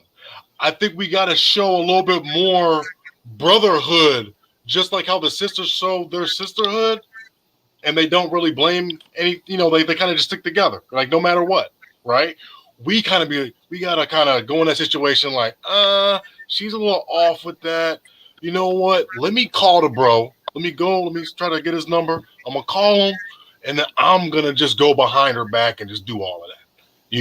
And I'm going to just transport the kid. I'm going to take matters into my own hands, But, in this world, we're really busy what we got going on, and that's all that matters in our little world. So, we got to care more about other people's situations. I think that's the number one. But that's in a perfect world, and this world is far from that. So, what do you think? You was leaning in a certain direction. Where are you going, King? Oh, me? No, Chief Priest Abban Ariel. Oh. No.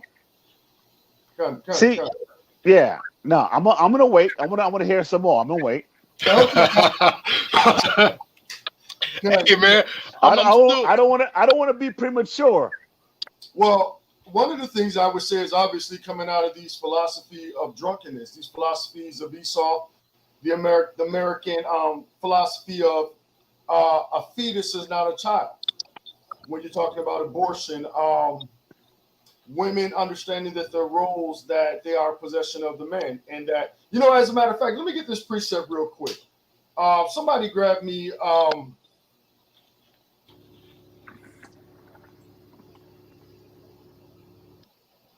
Give me a second. I got it right here. Somebody give me Proverbs, Psalms 127.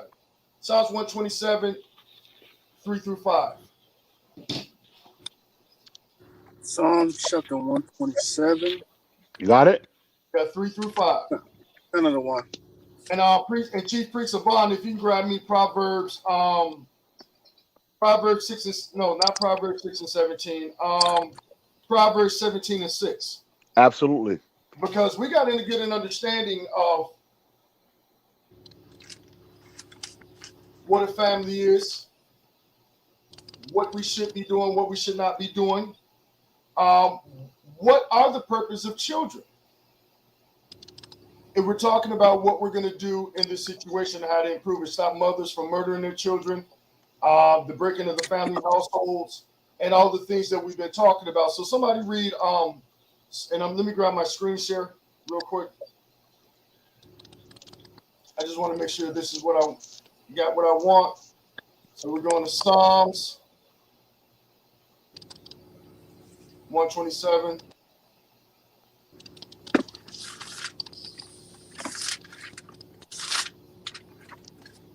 Okay, here we go. Psalms 127. Somebody read, start at verse 3. Another one. This is the book of Psalms, chapter 127, verse 3. Lo, children are an inheritance of children are an heritage of the Lord, and the fruit of the womb is his reward. Read. As arrows are in the hand of a mighty man, so are children of the youth. So we're going to stop right there. So we see it says that children are a heritage of the Most High, right? And that the fruit of the womb is his reward, right? So our children, when we're born, like one of the things that I remember being in a Christian church when I had my firstborn son, one of the things I understood that the first male child that came out of the womb of a mother was supposed to be given back unto the Most High to do a great mighty work, right? So when we lose sight of children being a heritage of the Most High, and the importance of children, meaning the fruit of the womb, they're the continuation of our bloodline and of our people. And without them being born, we cease to exist. So if we can get the understanding of the purpose of what children are for and what the Most High said they are for and what they were created for, then we'll have a better understanding. And I think I asked for, let me just double check. I asked for Proverbs 17 and 6. And Got that. Let me jump over there real quick. And then I got one more precept I want to bring with that will show what we're talking about. Go ahead. This is the book of Proverbs, chapter 17, verse 6. Children's children are the crown of old men. Are the crown of who? Old men. Read. And the glory of children are their fathers. And the glory of the children are their fathers, or the glory of the children belong to their fathers and their great, great, great fathers. Why? Because the man carries the seed. We just went through a class a few weeks ago about the importance of the male in the family and in the community. And without the males being in their righteous place or being righteous and standing upright, the whole community and the nation falls. So just to back this up with something else, let's go over to the wisdom of Solomon. Bring it out, Doc. Wisdom of Solomon. Give me a second. I know you're going with this. Are you sure? Okay. I think so. And Tawana for adding in. I love it. Thank you, Tawana. All right, so let's read Wisdom of Solomon. Start 12 and verse 2. Got it.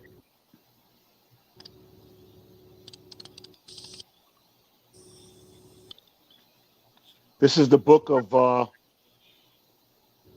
the Wisdom of Solomon, chapter 12, verse 2. Therefore, chasten it. Wait, that's a lot.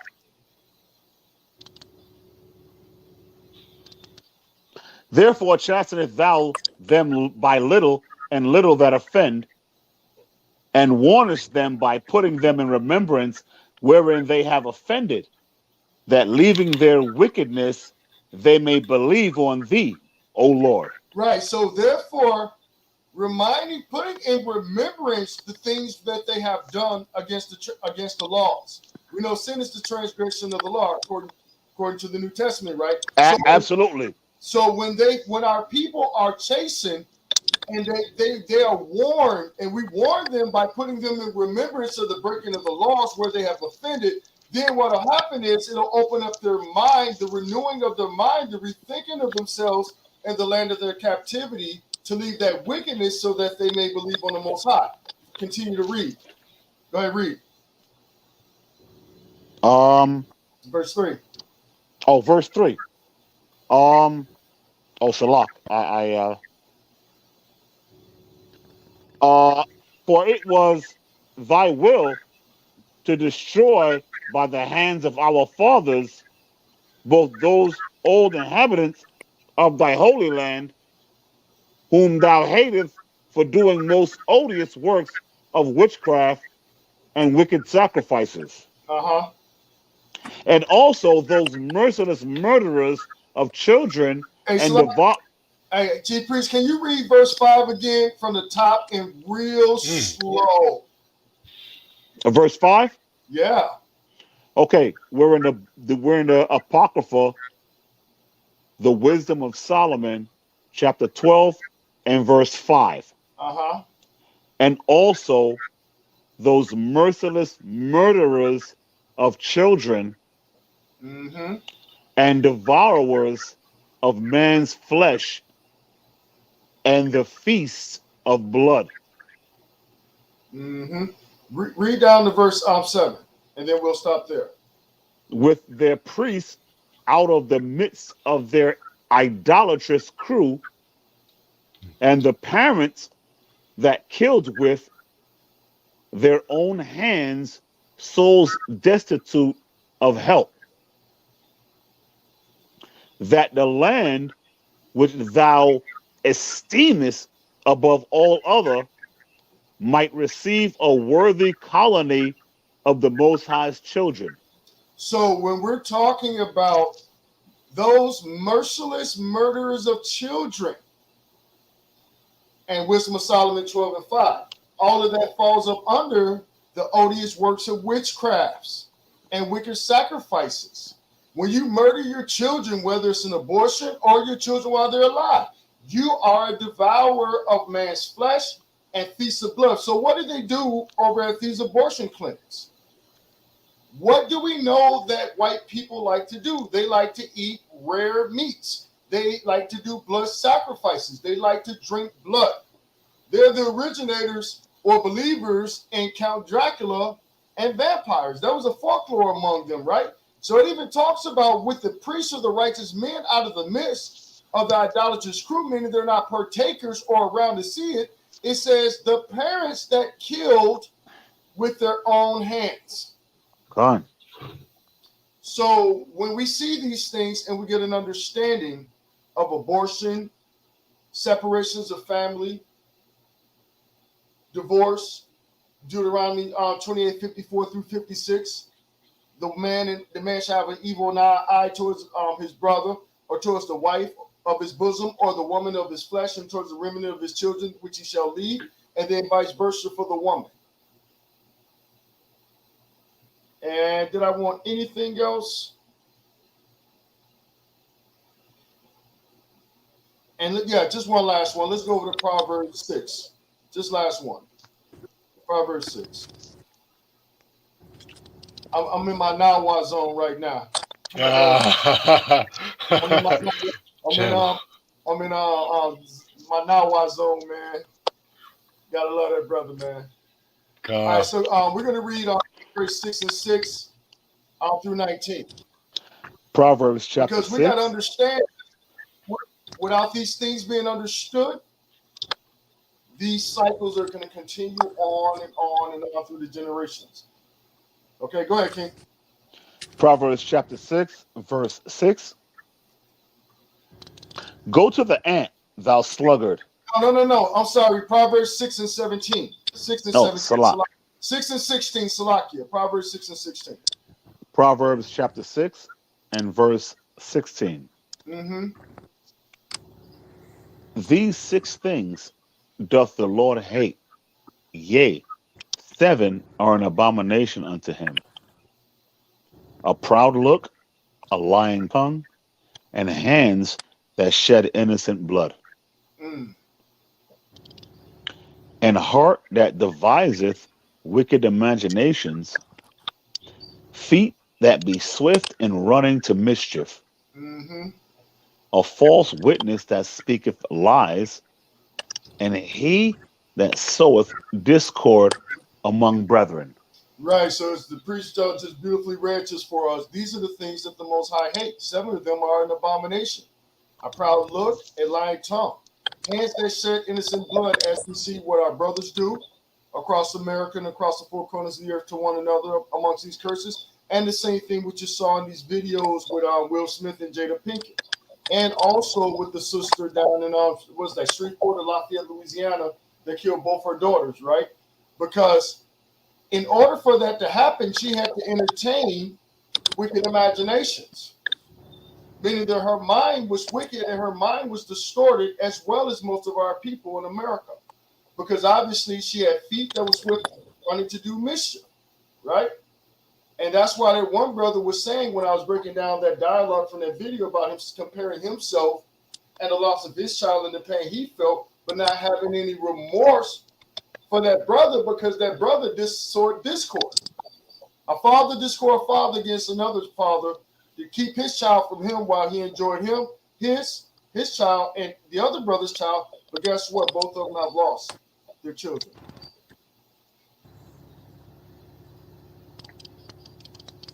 Oh.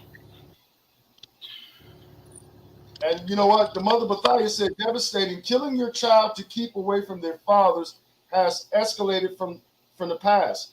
Nothing new under the sun, but done to a different degree. Each generation seems to be getting worse. You're correct, mother. And Shabbat Shalom to Katrina Wilson. Shabbat Shalom, Sister Katrina. Shabbat Shalom. Shabbat Shalom. So, brothers, we're almost heading up on the 2-hour point. So, if you want to go ahead and roll through finish up with what you got, Barack. And, yeah. I just got 3 more. Just got 3 more scripts. Okay, cool. Want to put Jada on blast one more time. Oh, you want to put? Okay, we want to put it on blast, kind of. Yeah, just one more. And this one's a little funny. You got to think about it though, because she still wants. Because women want what they can't have, and she still wants Pac. She still wants him. Yep. And it's just funny how this is. Can you give me Ezekiel 16 and 44? Ezekiel 16 and 44. And then Aria, can you give me Proverbs 22 and 6? Kind of So the we one. get a lot on one. Ezekiel 16 and 44. Hey, Yabat, did you want to get that? I mean, I already have it, but if you want to get it, go ahead. No, go ahead, King. I was just sharing it on the screen. All right, King. I'm on mute. Barack, you ready? Yeah, kind of one. You can go ahead. Hey, where's my cam? What's going on? Oh, okay. This is the book of Ezekiel, chapter 16, verse 44.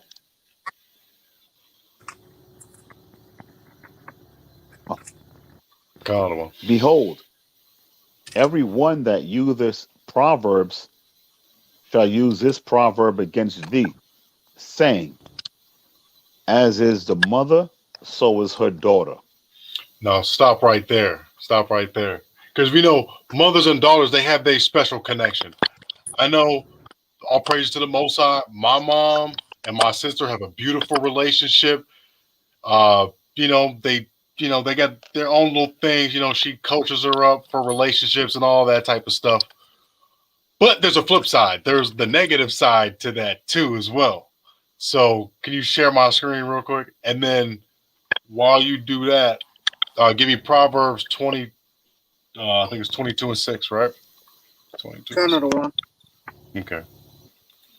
Check this out. And you can read, brother. This is the book of Proverbs, chapter 22, verse 6. Train up a child in the way he should go, and when he is old, he will not depart from it. Right. So that's another it's another scripture about the children. I know Brother Nawa brings this one out a lot. You know, what are we training our children to do? Listen, this woman is obsessed with Tupac. She got her whole family looking like him. Look. So, I know that they do this for shock value and all that, but this is the type of nonsense that makes our women go to the Dominican Republic and to get these little Brazilian butt lifts and stuff like that, right? As the mother, so the daughter. Not through just words, but actions, because they pick it up. You know, there's an interview, and these are three beautiful sisters too. But because we've been on that single mother, strong woman type of stuff, women are going into relationships thinking that I'm gonna probably have this baby by myself, and there's nothing wrong with that. But there's something wrong with that. It takes two to train a child. You know what I'm saying? Not one. You know, the statistics aren't that good as far as that goes. Now, I know I'm the king of doom and gloom and all of that, but we're gonna change it up. Can I say something real quick before we do that? Yeah, go ahead. You know what? A lot of times, what we got to realize is everything has to be, and people don't realize this. The scriptures are always measured in context. Okay. And I'll give you an example. A lot of us understand that the woman is, in a lot of instances, the first teacher of the child. But we got to understand where the man's role comes into play, why he's the overall head, why he's the covering of the woman. Because ask yourself the question, can a man teach his daughter about the things that pertain to her menstrual? No. When we look at the 614 laws of the Most High, does some of those pertain to men? No. We can't keep the laws of the menstrual. We're not women.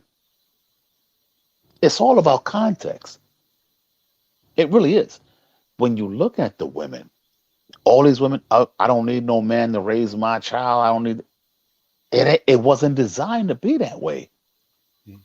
And that's why, you know, your son, he might be a wonderful person, pulling out the chair for a woman, you know, taking the coat off and all of that kind of stuff. It's beautiful. Manners are wonderful.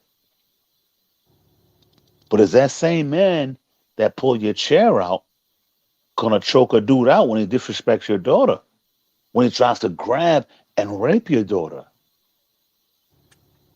Now I know I'm being far-fetched with it, but it all goes back to the scripture. Everything is supposed to be done not only in context, but done in order, decency and order. That's why the scriptures talk about decency and order. So all this stuff we start talking about with women, oh, well, I don't need no man to raise my kid. I don't need Stop it. Stop it.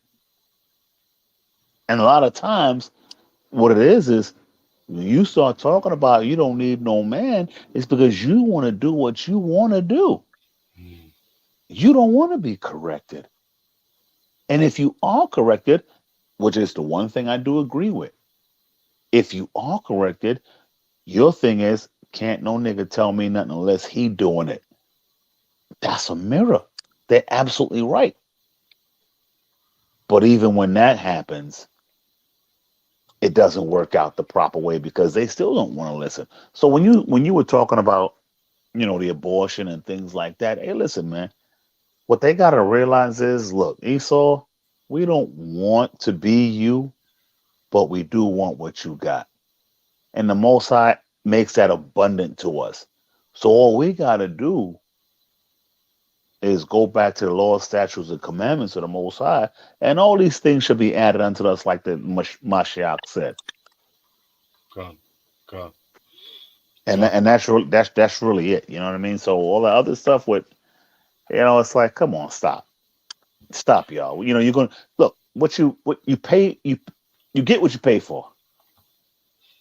You get what you pay for. Bottom line. I mean, that's it. That's the crazy way of saying it, but you get what you pay for. If you want to be a certain type of woman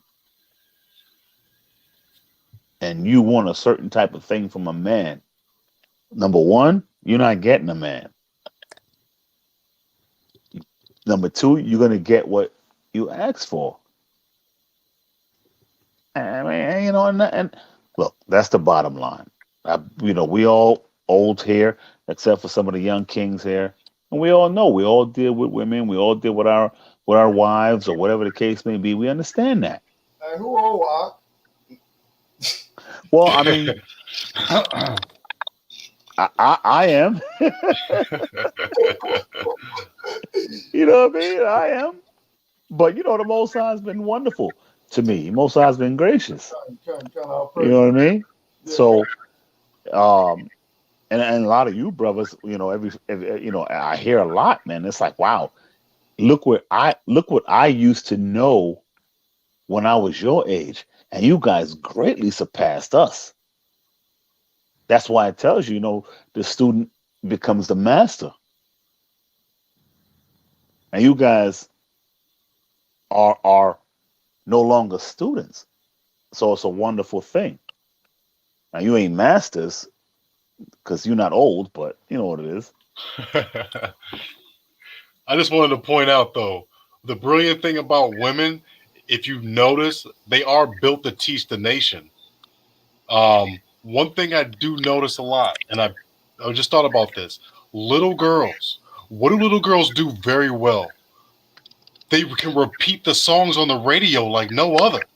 There's videos out of a brilliant English black family. You know what I'm saying? Maybe Jamaican, uh, Benjamin, maybe Judah, but the daughter's funny, and they just turn it on. She's just turning on songs on the radio, and she's just repeating it quickly. So that goes to show you that if the man is teaching you the Bible, you could spit it out and regurgitate it almost better than a man can. But as far as the understanding, that's where I come in, and then you get the program, and then you give it to the children, and you can spit it out better than me after you learn it. That's how that goes. So let's close it out with John 15 and 13. Hey, Slaki, then you had another video you was trying to bring out? I thought he did. Yeah, you shared it. Yeah, you shared it, then you took it back down. It's because the one video did them all. Okay, Yeah, like she showed all the dysfunctional. All praises. Hey, real quick, also go over to First Esdras. First Esdras, yeah. Let me grab this real quick. Let me grab this real quick for you. Going back into the Apocrypha. I was thinking about this while you was bringing out what you was bringing out. We're gonna go over to First Esdras. What's this thing doing?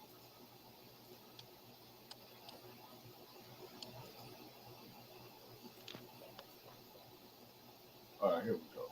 I was in the wrong one.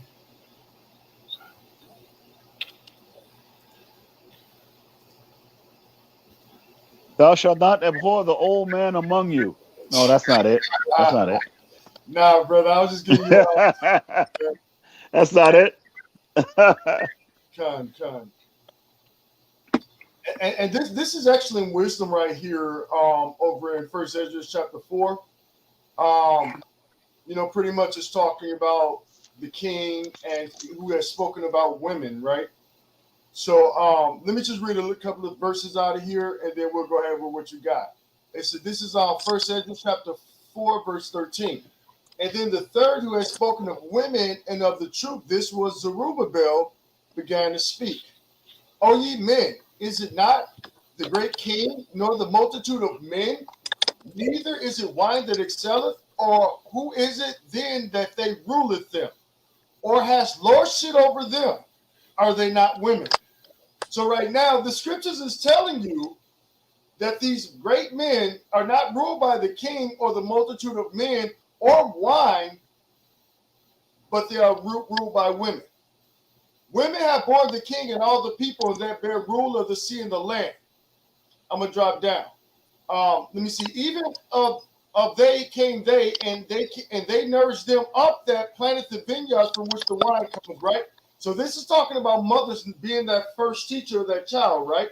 It talks about they also make garments for men, and these bring glory unto men. And without women, men cannot be. So we have to balance this out because we understand that without a woman, without a man, without a woman, there's no man. That's an imbalance, right? We know that a woman cannot exist without a man and vice versa, right? And this is the interesting part because it tells you what we fall into. Verse 18. Yea, and if men have gathered together gold and silver or any other goodly thing, do they not love a woman which is comely in favor and beauty? So it's a comparison of men loving women more than silver and gold. And then it's going to break it down real quick. Here it is, verse 22. By this also ye must know that women have dominion over you. Do ye not labor and toil and give and bring all to the woman? Yeah, man taketh his sword and goeth his way to rob and steal, to sell upon the sea and upon rulers, to look upon a lion, and goeth in the darkness. And when he has stolen, spoiled, and robbed, he bringeth it to his love. Wherefore a man loveth his wife better than father and mother.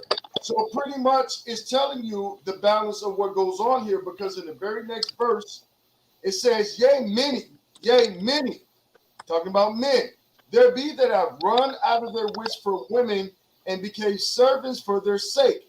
Many have also perished and have erred and sinned for women, right? So the purpose of bringing this out is what we're talking about, breaking off of those drunken philosophies and doctrines of men in America. Men understanding their role, standing upright and steadfast in the role that was commissioned to them by Yahweh Bashem Yahushua, and the same orders as the chief priest was bringing out as far as the 613 laws that pertain to the women only. That's how we change this. This is how we fix this, and this is how we get out that condition. And Ambassador Barak, what was that scripture you wanted, King? It's going to be John chapter 15 and 12. We're going to let Yahweh Shai close us out. Yo, and that's crazy. Simps are in the Bible. Huh, who would have thought? God. God. Oh, man. Gotta love it. You gotta love the scriptures, man. So let's start up at, you wanted 1 John 15. Start up at verse 9 if one of y'all want to grab it for him. First John, John 15 and 9. Kind of the one. This is the book of John, chapter 15, verse 9. As the Father hath loved me, so have I loved you.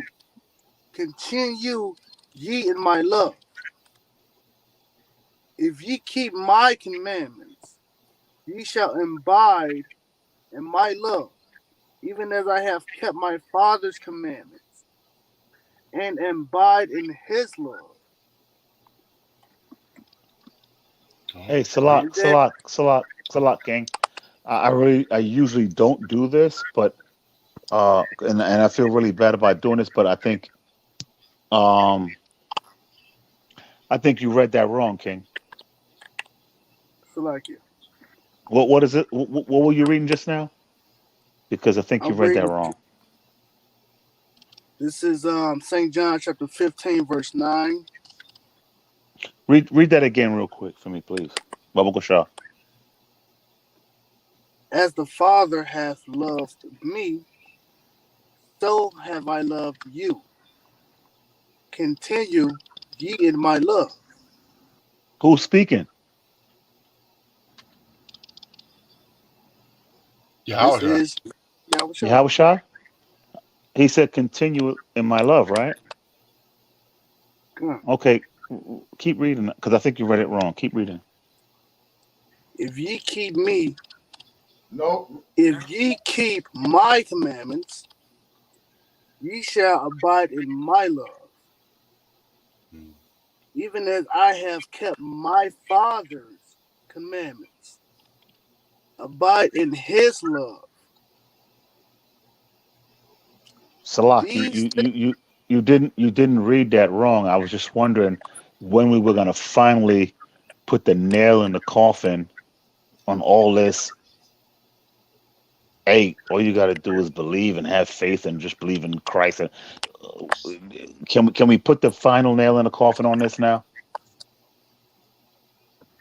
Do we gotta go back to John 14 and 15? John 15 and 14. This is coming from the Mashiach. Can we finally put the nail in the coffin? Or we need come. more? And I don't normally do this, and it's a lot, just salak to the people that's out there listening. But this is the big thing, the great falling away that the scriptures is talking about. Can we put the nail in the coffin now? come. I'm gonna jump to verse 12. Finish it up, King. John chapter 15, verse 12. You was in 11. Verse 11. These things have I spoken unto you, that my joy might remain in you, and that your joy might be full. This is my commandment, that ye shall love one. Salakia. This is my commandment, that ye love one another, as I have loved you. And this is how they try to get you. They ignore the 2 or 3 scriptures above that. They try to catch you with, hey, this is that you love one another as I have loved you. Here's the funny thing about it, though. The Mashiach ain't never broke one of the Most High's laws, did he? Mm-hmm. He never did. As a matter of fact, he came down to teach us how to keep those laws. Did he not? Come. Come. I don't Or want come. or or did he come down and say, hey, let me show you how I feel like doing it? Yeah, I don't read where that happened. I don't. What I read is him coming down to show us how we supposed to keep it. And I know this is probably way off the topic, but when the spirit bear witness that, hey, look, man, everything we read begins and ends with keeping the Most High's commandments. That's it. It begins with that. It just said what? If ye keep my commandments, ye shall abide in my love, even as I have kept my Father's commandments and abide in his love. These things have I spoken unto you, that you might joy, that my joy might remain in you, that your joy might be fulfilled, that might be filled. This is my commandment, that ye love one another as I have loved you. Let me ask you a question. If I love you, am I going to steal from you? If I love you, am I going to murder you without a cause? La. If I love you, am I going to commit adultery? La. If I love you, am I going to bear false witness against you? La. Ah. Are not those all laws? Come on, one. Come. So how do we get away from not keeping the laws? Can't. Can you read 13 and 14 as well? Go ahead, young king. You were reading. Ambassador Aria. God, let me get back to it. I was gonna go somewhere else. Got it.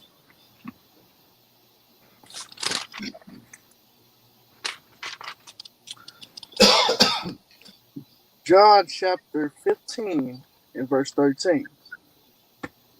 Greater love hath no man than this, that a man lay down his life for his friends. And then what do you say after that? Ye are my friends, if you do whatsoever I command you. So he said, "You are his friends if we do whatever we command him to do." So let's, continue repenting. Let's continue to try to Precept. build and reverse this enmity that we're talking about, and let's be his friend. Let's be his friend, because that's what real friends do. They're gonna lay their life down for these laws, statutes, and commandments, just like he did. But He what was did he command embarrassed you when to he was do? down here, man. But what Huh? did he command you to do? He said, "You are Command. my friends if you do whatsoever I command you." But did Mhm. he not come down and tell us that the words he speak are not his own, but the Huh. Father's? Come, come, There's no getting away from that. But come. the great falling away has our people getting away from the commandments, and it's just believe. All I got to do is wake up one day and believe, and I can go on about my business. But wait a minute, even those people who believe, you're not robbing nobody, you're not committing adultery, you're not lying on nobody, and this is the so-called Christian life. But wait a minute, if you ain't doing none of these, but all you got to do is believe and the law don't exist no more, then what the hell is going on? These things that you're doing is based on the law. So how was that done away? How's the law done away with?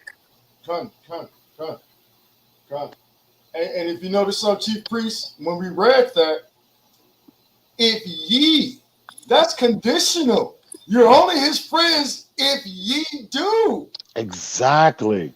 It ain't no in between. You got to do them according to the book of Baruch 4 and 1. And let me just grab that. Baruch 4 and 1. This is the book of the commandments of Yahweh and the law that endures forever.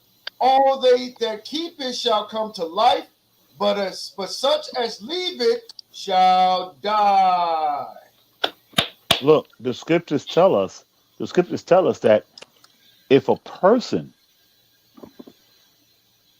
turn look, the scripture says if you turn your ear away from hearing the law, even your prayers are an abomination. So what like I, you know what? It ain't up to us. It's the spirit of the Most High that has to convince people because we've been trying for years. We've been trying for years. We're talking 23 years, 24 years for me. We've been trying. But it ain't about us, it's about the Most High.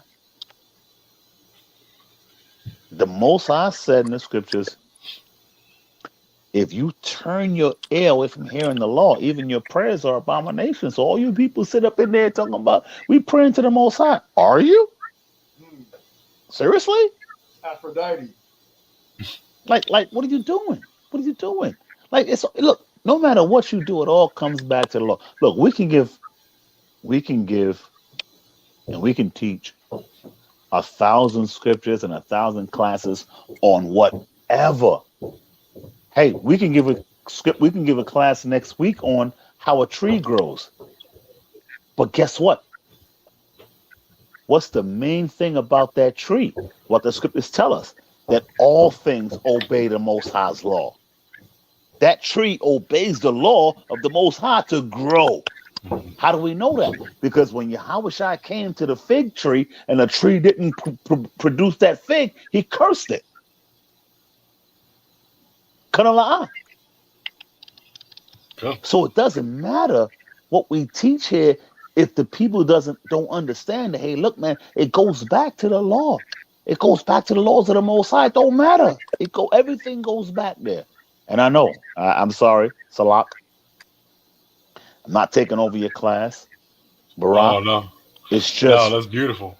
it's just we can teach all these things, but unless we go back to the essence, unless we go back to why these things are happening, because guess what?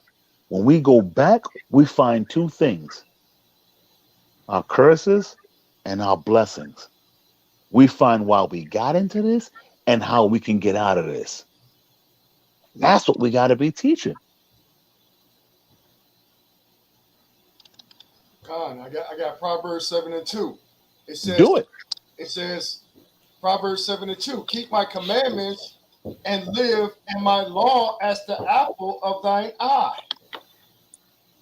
Now, here's the funny part about it. You get a lot of these so-called Christians. Their thing is, well, Jesus changed all that. Okay, well, let me get this straight. You're telling me that the Most High, the Creator of all, decided that when I said forever, because the Messiah that I sent down died on a cross and redeemed you back to me, that forever was done with? It was only forever until he came?